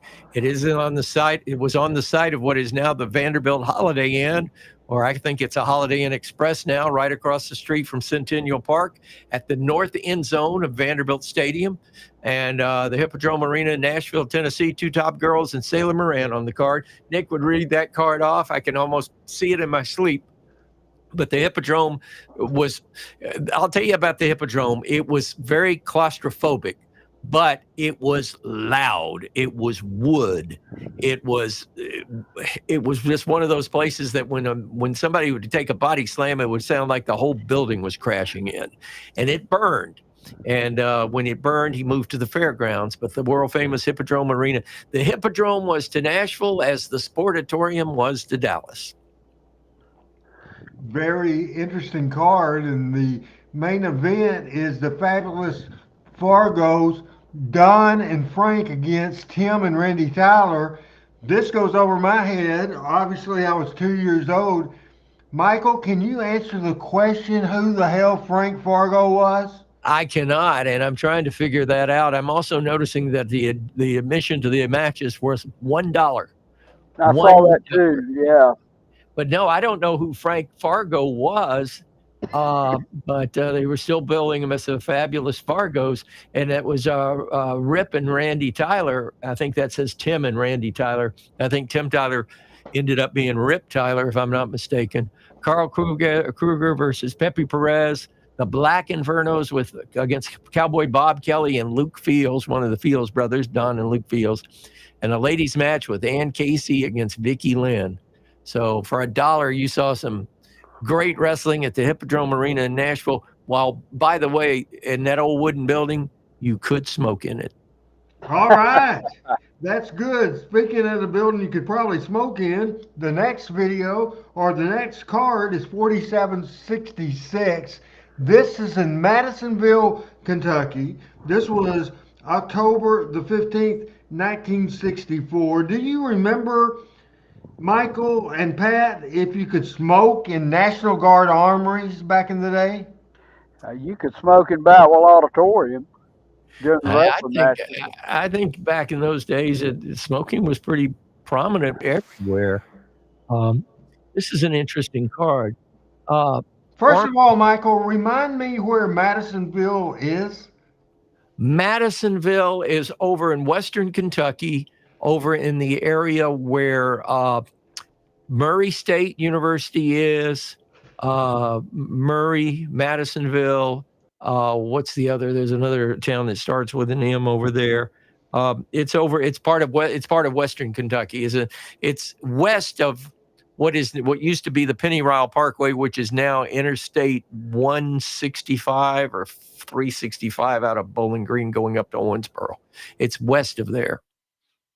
Now, one of the things I want to ask is, as we look at the 9-man Wrestle Royal and plus 4 single matches on this card, obviously we know who, and we see the picture of the great Lynn Rossi, and you're right, he was in tremendous shape. And I would say of anybody in the wrestling business in the year of 1964, nobody was in better shape than Lynn Rossi. And the other picture is Don Green, and he looks in great shape too as U.S. Junior Champion. Lynn Rossi, top of the card on that Wrestle Royal. But my question is, who the hell, Michael, is Farmer Don Marlin? I can't help but believe, because of course this is a spot show, and I cannot help but believe that some of these are just local folks. But the names I recognize, of course, Lynn and Don. I don't know who Gene Dundee is. Mac York. I remember Mac York was in the territory for a long time. Guy Mitchell, he was a singer that sang Tobacco Road or something. Wolfman #1. Danny Dusick, part of the Dusick Riot Squad, was a famous family of wrestlers. I remember Danny used to work the door when I first started with Nick. He worked the door with Miss Sylvia and Corsica Joe. And I remember Danny. Danny had a cauliflower ear, which back in the day, that was a badge of honor for the wrestlers. Chief Little Bear, I saw a lot wrestling. It wasn't Sarah Lee, Corsica Joe's wife, that was taking tickets? Yeah, did I say somebody else? I meant Sarah Lee. Yes, Sarah worked the door. And Danny Dusick. Danny was sort of in Nashville in his older age, sort of like Guy Coffey was in Memphis. He was the guy that was sort of behind the scenes that got things done. And then Chief Little Bear, he worked for Nick. In fact, I think Chief Little Bear also cut Nick's grass at his house. Oh, really? Yeah, Danny Little Bear, Chief Danny Little Bear, correct? yeah, it says Chief Little Bear, but yeah, it's Danny Little Bear. But he did work at Nick's house as well as being a wrestler. Pat, what do you think about this card? Well, I think Lynn wrote it. Not Lynn. Nick wrote it because he's misspelled wrestle up there, which I understand he had horrific spelling. Michael, is that true? That is true. Yeah, yeah. There was a Don Marlin that wrestled in Birmingham. Really? Yeah. So that name is not unfamiliar to me. What year is this again, Randy? This is 64. 64. Could that possibly have been Eddie's brother, Tommy, using a different name? That's a possibility, I guess. Was there now? This gets back to Lynn's being liberal with words and spelling. Could that possibly be supposed to be Farmer Don Marlin? I thought it did say Farmer Don I Marlin. thought it did say Farmer. Oh, I thought it said former Don Marlin. No, it's Farmer. I'm going to have to go up on my glasses. There you go. Yeah. But it's funny, you talk about the guys that are on this card. When I first started, they were on their way out, if you would, getting elderly and retiring. But you look at Lynn Rossi and Don Green, I guarantee you they could draw a house without a doubt. I'll tell you, Don Green I've never seen him look like that. Now, Michael, we're going to your neck of the woods. We're going to 4764. Here to tell us the card in Huntsville, Alabama, Friday night at the Coliseum in October of 1972. Michael, I want you covered all, including where we could watch this great stuff on television, because we can read about it on this ad. Here's MSJ. Well, you can watch All-Star Championship Wrestling every Saturday on WHNT Channel 19. It's starting at 4 o'clock with your commentator, Grady Reeves. Promoted by Nick Goulis and Roy Welch. Jack Welch is the local promoter. The main event is a return grudge 6-man tag match. No time limit, no disqualification. There'll be 2 referees for this one. Jerry the King Lawler, Jim White, and George Holtz, with manager Sam Bass taking on Lynn and Joey Rossi with Kevin Sullivan. The United States Junior Heavyweight Championship on the line. Johnny Walker, who later became Mr. Wrestling #2, is the champion. He'll take on Don Duffy, the challenger. Tag match, Bobby Hart and Lorenzo Parenti. They were a masked team before they were unmasked, but they stayed around as a team. Lorenzo Parenti owned a restaurant down on Nolensville Road and Thompson Lane in Nashville called Parente's, a great Italian restaurant for many, many years. Bobby Hart and Lorenzo Parenti with manager Don Duffy taking on Tojo Yamamoto and Bearcat Brown. That was at the Madison County Coliseum down Home Street, which is the site now of the Sam's Club that I go to at least once a week. That's pretty cool. Pat, Alabama boy, what do you think of this card in Huntsville, Alabama? The pride of Alabama is in Huntsville. It was Bobby Eaton. Pat, I'll tell you what. It's of course it's a 3-match, and I'm sure there were several falls, because that was a 2 out of 3 falls was a Birmingham Nick Goulis deal. I'm surprised to see Tojo and Bearcat at the bottom of a card. I think maybe Tojo wanted to get home, wanted to drive back to Nashville early, right. and that was probably maybe why they were on first. And a lot of times here they would have a match, I guess what they call now a dark match, that would be like a 1 fall and be 2 young guys, and they'd nobody know about them. And as people were getting settled in their seats and getting their concessions and settling in for the night. So there may have been a match even before that. Kevin Sullivan was, I don't know where he broke in, but he was a peach fuzz babyface in the late '60s, early '70s. And a body like no a body like no other. The Boston Strong Boy. You know, it's interesting to note, too, that on that card with Kevin Sullivan is also Johnny Walker, who became Mr. Wrestling, too. Two of the greatest technician wrestlers, if you would, in our era, without a doubt. I mean, those guys could mix it up, or they could give you a great babyface match, and it would be awesome. 4763 will go to Music City, USA, Nashville, Tennessee. This was from October the 13th, 1975. Pat, can you read this starting with the first match, the ladies' match? I can. Ladies' match, Sylvia Hackney was Miss Dottie Downs, George Goulas, and Dennis Hall versus the Assassin and Duke Miller. Winner to receive the title match, Roger Nature Boy Kirby versus Tommy Gilbert. NWA Southeastern Tag Team Championship match, the Superstars champions versus Tojo Yamamoto and Don Anderson as challengers. And then the main event, NWA Southern Heavyweight Championship, Jackie Fargo challenging the King, Jerry Lawler, for the belt. And on the other side of the page, you see the results that Lawler retained the belt. And it says in the second paragraph, after 17 minutes before a capacity crowd, Fargo had Lawler against the rope when the champion pulled out an envelope of paper powder out of his trunks. He flung it at Fargo, but Fargo ducked and the referee was hit in the face. Lawler immediately was disqualified. So in this year in Nashville, Tennessee in 1975, October of 1975, were you in Nashville at this point, Michael?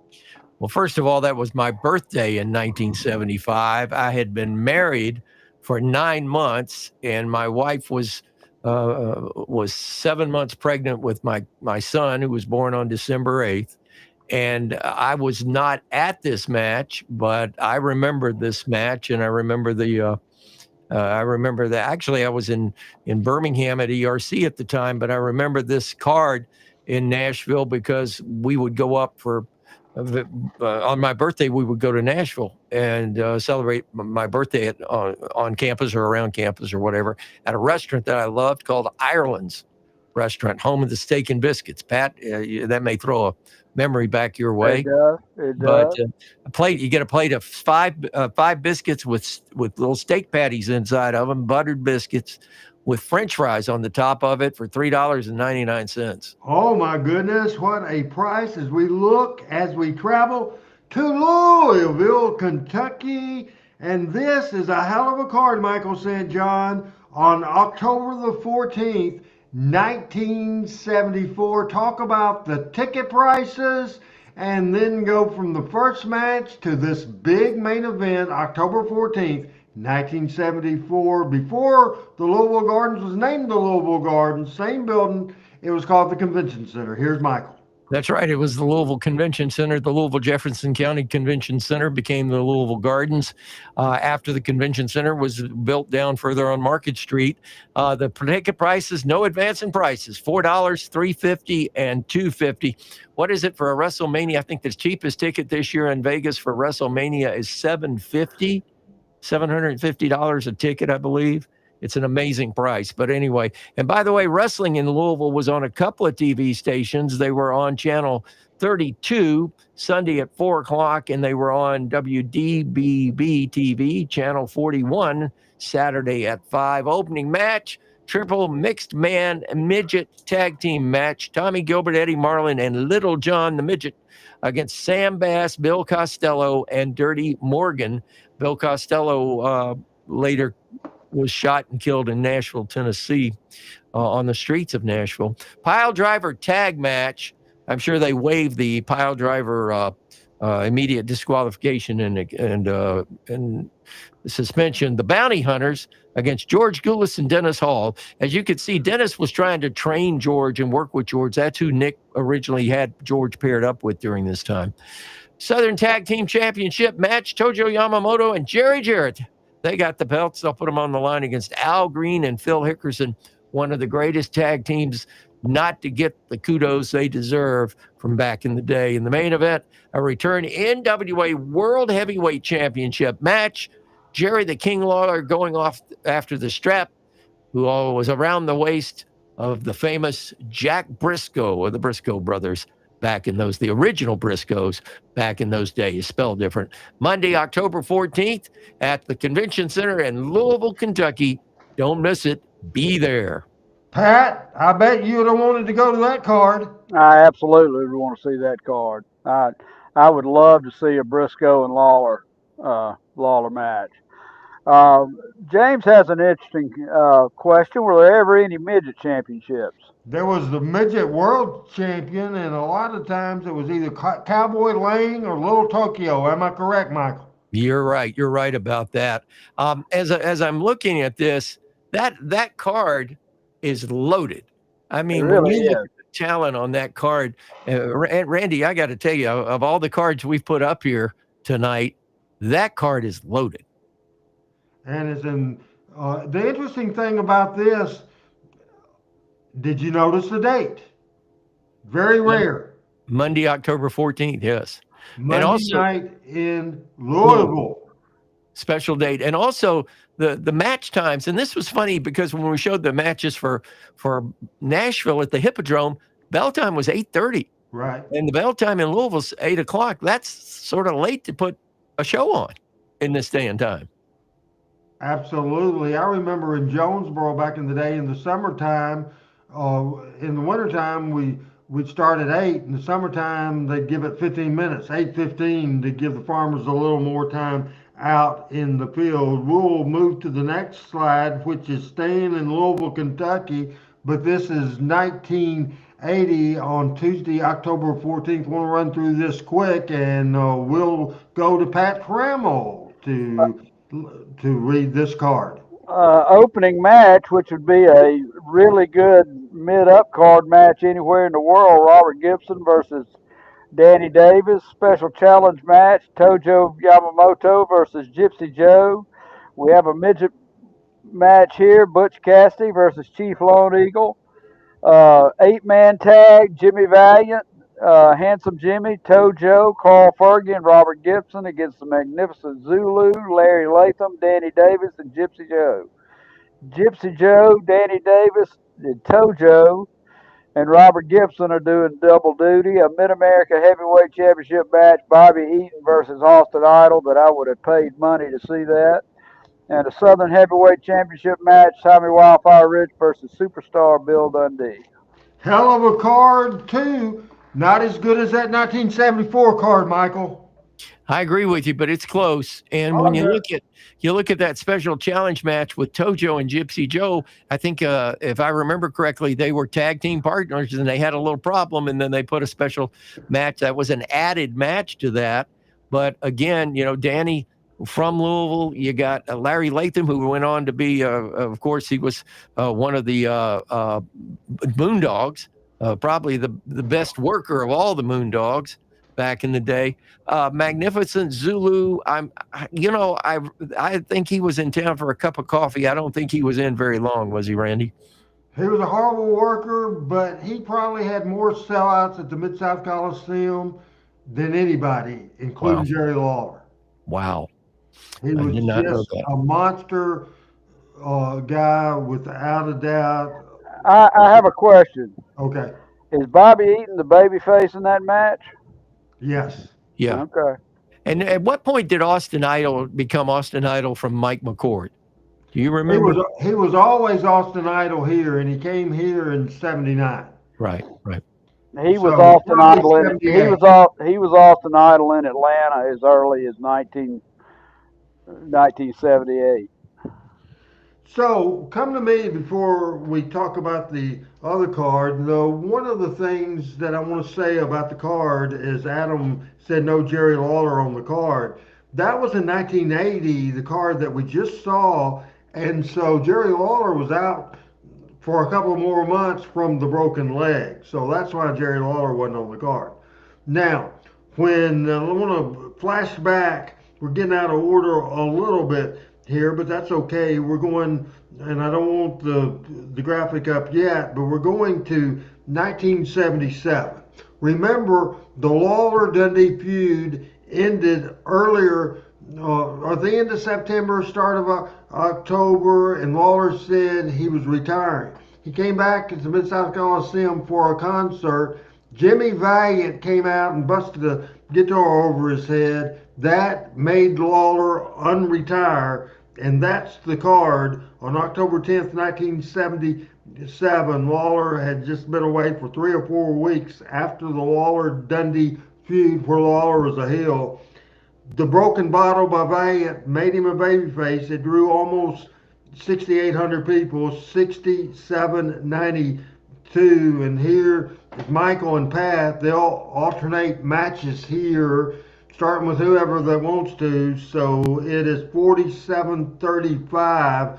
The King is back on this card at the Mid-South Coliseum in Memphis, Tennessee. And we'll start with Pat, and whichever side of the card you want to start on, and then you guys alternate. Start with Pat. Well, we'll go the bottom line first. We got opening match, Pat Barrett versus Terry Gordy. Don't know if he was Bam Bam yet. And then the Giant Frazier, which I assume is Plowboy, versus Bruce Swayze. Bruce Swayze, yep. And Bruce started working for Jerry after he ran opposition when he and Buddy Lee and Lou Thez ran some shows against him, and it didn't work. Jimmy Garvin against Leroy Brown, and then Mr. Wrestling taking on Radimus. And that would have been Dick Steinburn. And then, Pat, for the Southern Tag Team Championship. The Samoans versus Bill Dundee and Norvell Austin, an underrated tag team, in my opinion. And then the next event is a big one with Phil Hickerson and Dennis Condrey. Again, great tag team against Robert Gibson, teaming with Scott Casey, who ended up in Dallas and did quite well for the Von Erichs in WCCW after that. And then the main event, Southern Heavyweight title, Handsome Jimmy Valiant versus Jerry Lawler. The King is back. Hell of a card and a great card. We're getting a little out of order on purpose with this next one because, folks, there's very little that I see on these cards that surprise me. This surprises me. I want to alternate from the two panel members on this card. This is Memphis. This is a year before the Jack Briscoe, and I thought until I saw this card, the 1974 Lawler versus Briscoe, I thought it was Briscoe's debut in Memphis, Tennessee. I found out I was wrong. This is Memphis, October 8th, 1973. It is attended by 8,582 people. This is 47-33. It should be the last card up there. And I don't know if you guys can read this. Pat, can you see that opening match?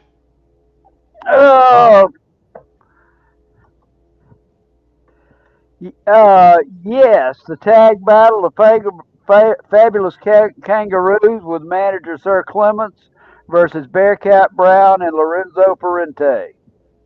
Now, this next one, I was shocked by, Pat, so... Yeah, that's an interesting match. Tojo Yamamoto versus Pat Patterson.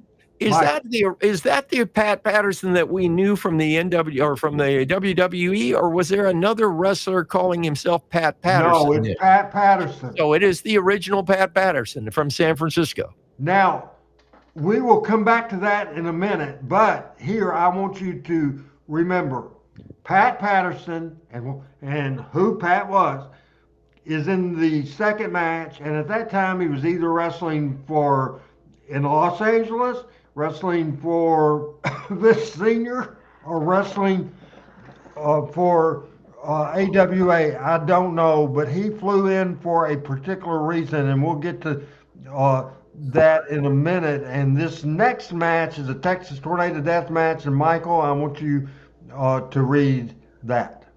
Falls do not count. It will continue to one man or one team cannot continue and answer the bell. Jerry Lawler and the Scorpion, with manager Sam Bass against Jerry Jarrett and the fabulous Jackie Fargo, seconded by Tojo Yamamoto. That Now, would the draw a Scorpion lot was of money. Don Duffy. Don Duffy. Okay, we had him on an earlier card.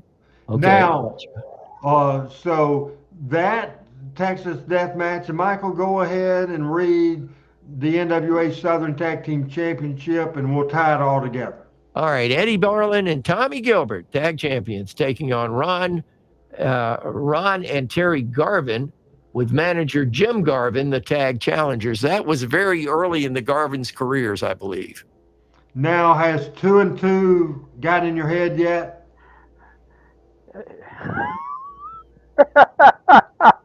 with Pat Patterson and the Garvins? Yes. Okay, yeah, I get it. That was the unsold train. Yeah. Here's the thing, people. Media is different. People were different. That sort of thing, and people are open in 2025, much more open about their sexual preference than they were. Wouldn't you agree? Than they were in 1973. There was very few open homosexual men in the wrestling business. Now, we use the word open. 2 that were Terry Garvin and Pat Patterson. So I ask again, Michael and Pat, 2 and 2 equals those 2 matches. Do you agree, or am I out of my mind? Is that like when Suzanne was in Nashville and I was in Birmingham and we were first married and we'd meet in Huntsville?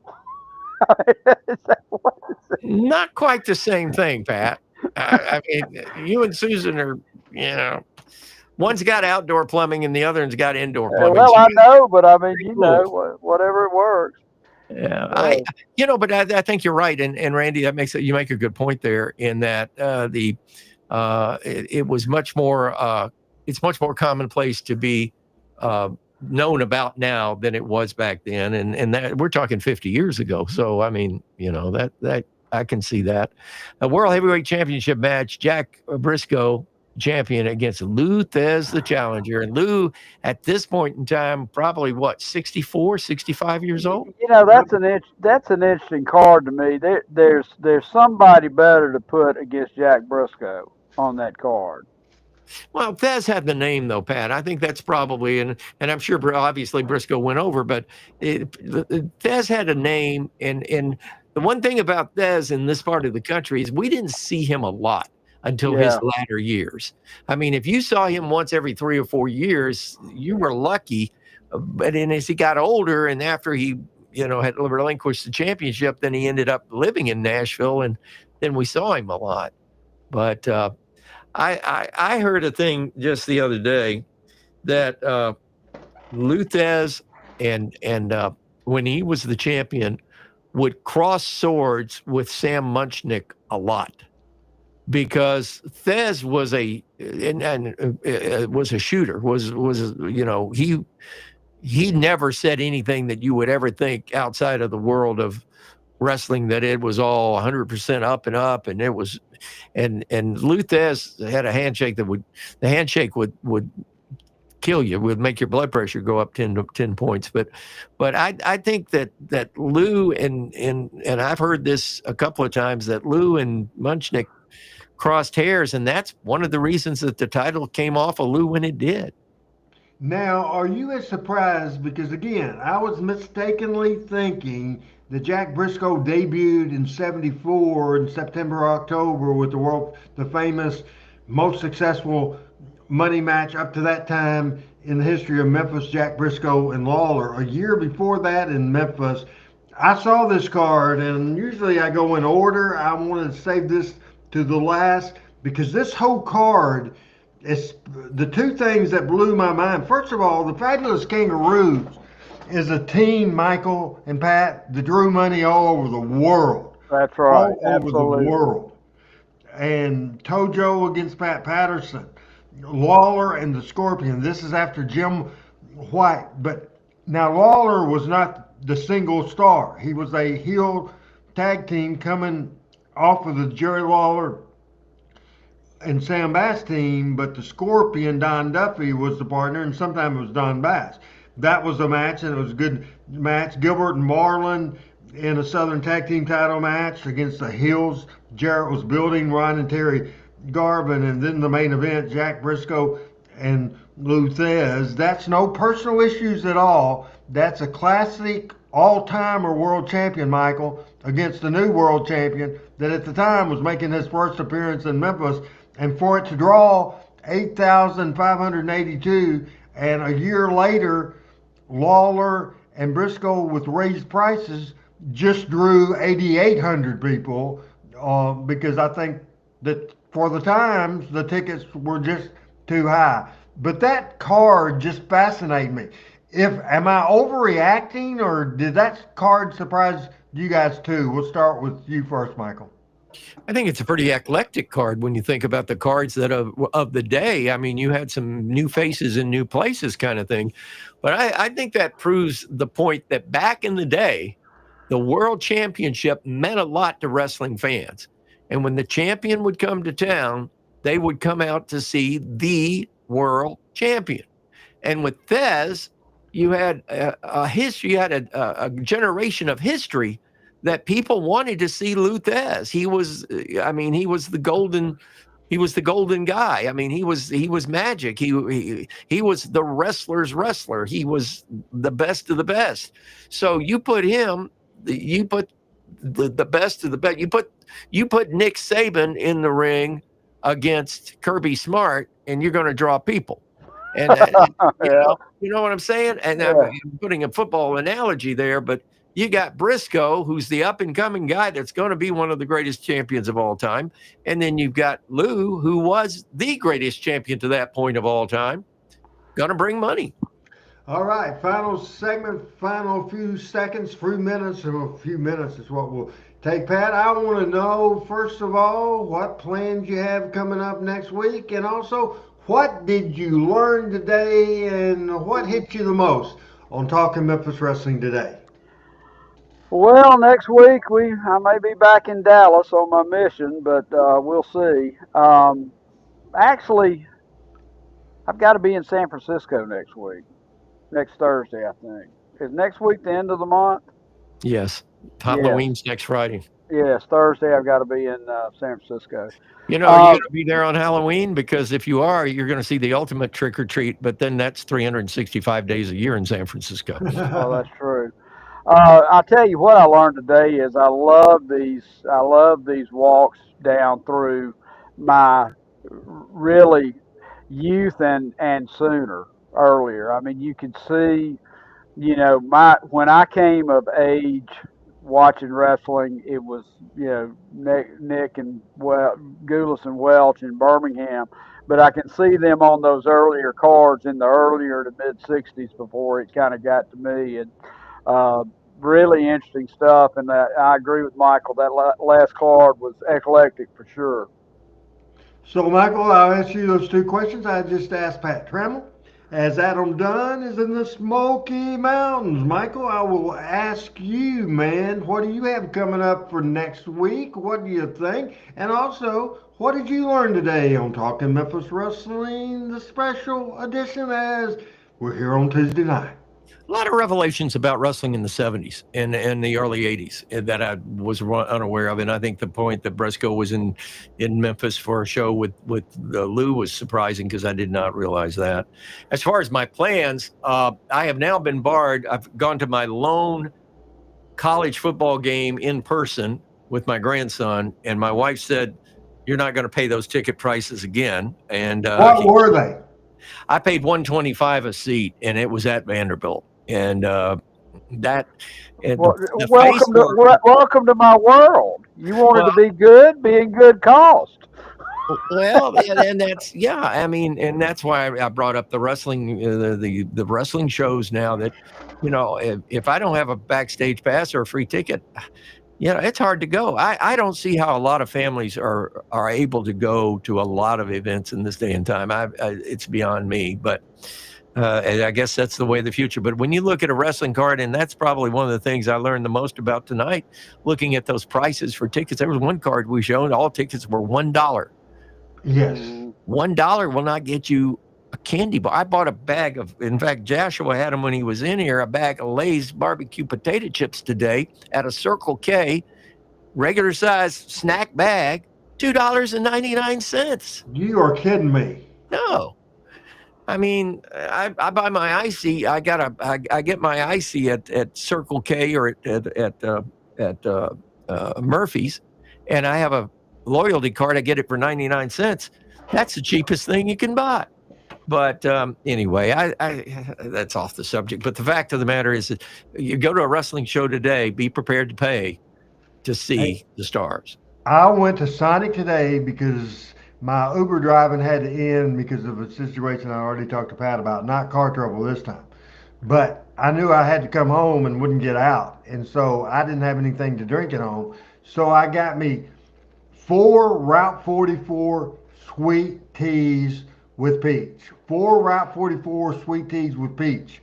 Michael, how much did the 4 Route 44 sweet tea, and let me hide the price. You might have saw the price. I didn't see the price, but you probably blew most of a $20 bill. Pat, what would you say? I was going to say $12. $17. Wow. Plus, I gave a $4 hit tip because I was flirting with the car hop. Honestly, I gave her a $6 tip. But what the hell? Jeez. Man, it's more expensive to live at all. We'll let Pat real quick do a final take about anything he wants to. As we're 5 minutes over, 6 minutes over. So a quick final take from Pat Trammell. Final take. Love being with everybody. Thank you all for being here tonight. This, I know I've missed many of the last several weeks because I've been off on a mission that's ongoing and a grind, and being with Randy and Michael and all of you has made my week. Now, let me do a last take before Michael's last take. Certainly, we started the show. Rest in peace, Bobby Horn. Also, we want to throw our prayers out as much as we possibly can, everybody. My friend Bud Trappell from Front Row with Bud Row, our prayers out there. Also, prayers hitting us right on this show. Prayers to Dr. William Rusty Robinson, having a little eye issue. The Blues Doctor podcast star and one of the stars of Talking Memphis Wrestling, some kind of eye issue, and he has to take care of that. He couldn't been on here today. Prayers to the doc. And now for his last take, and to get us off the air, saying bye, here's Michael St. John. Well, first of all, Pat, I'm going to steal your last take because exactly what you said is exactly the way I feel. I've been unfortunately unable to attend the last couple of weeks, but to be back with you guys, to be back with the folks that are watching and chiming in on this thing. We perhaps don't get to you guys enough. We appreciate it. I read everything that comes up, and I appreciate you guys. But I really appreciate everybody taking their time to give us a listen and to give us the opportunity to talk about something we all love. And that makes my week. I'll totally agree with Pat. And hey, let me throw this in. I had an all day. PJ, First Lady of Talking Memphis Wrestling, we love you. And now back to Michael St. John to get us out of here. And take us home, Michael. She sent me a beautiful birthday wish, and thank you, PJ. I showed it to the whole family. I love that. But really, folks, we really thank you, and it's great to be here. It's great for us to have the ability, by the grace of God, to be able to do this, have some fun doing it, to talk about it, to argue about it, to have discussion about it, and to have you guys as a part of it. But to have somebody like Randy Hales, somebody like Pat Trammell here, when Coach Ellis is here, when Rusty's here, we're our own little family, and it's great to spend a Tuesday night, and absolutely love it. So thank you guys so much. God bless each and every one of you. Have a very safe week. Next Tuesday we'll have probably a spooky show because we're getting into the Halloween season and all that. But for Randy and Pat, for Adam Dunn, enjoy the Smokies. Say hi to the Bears. Have a great evening. So long, everybody.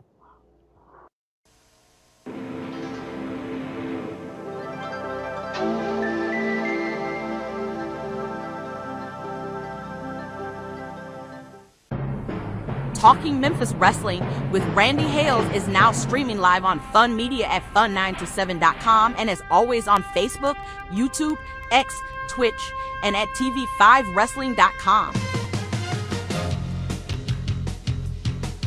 Talking Memphis Wrestling with Randy Hales and special guests.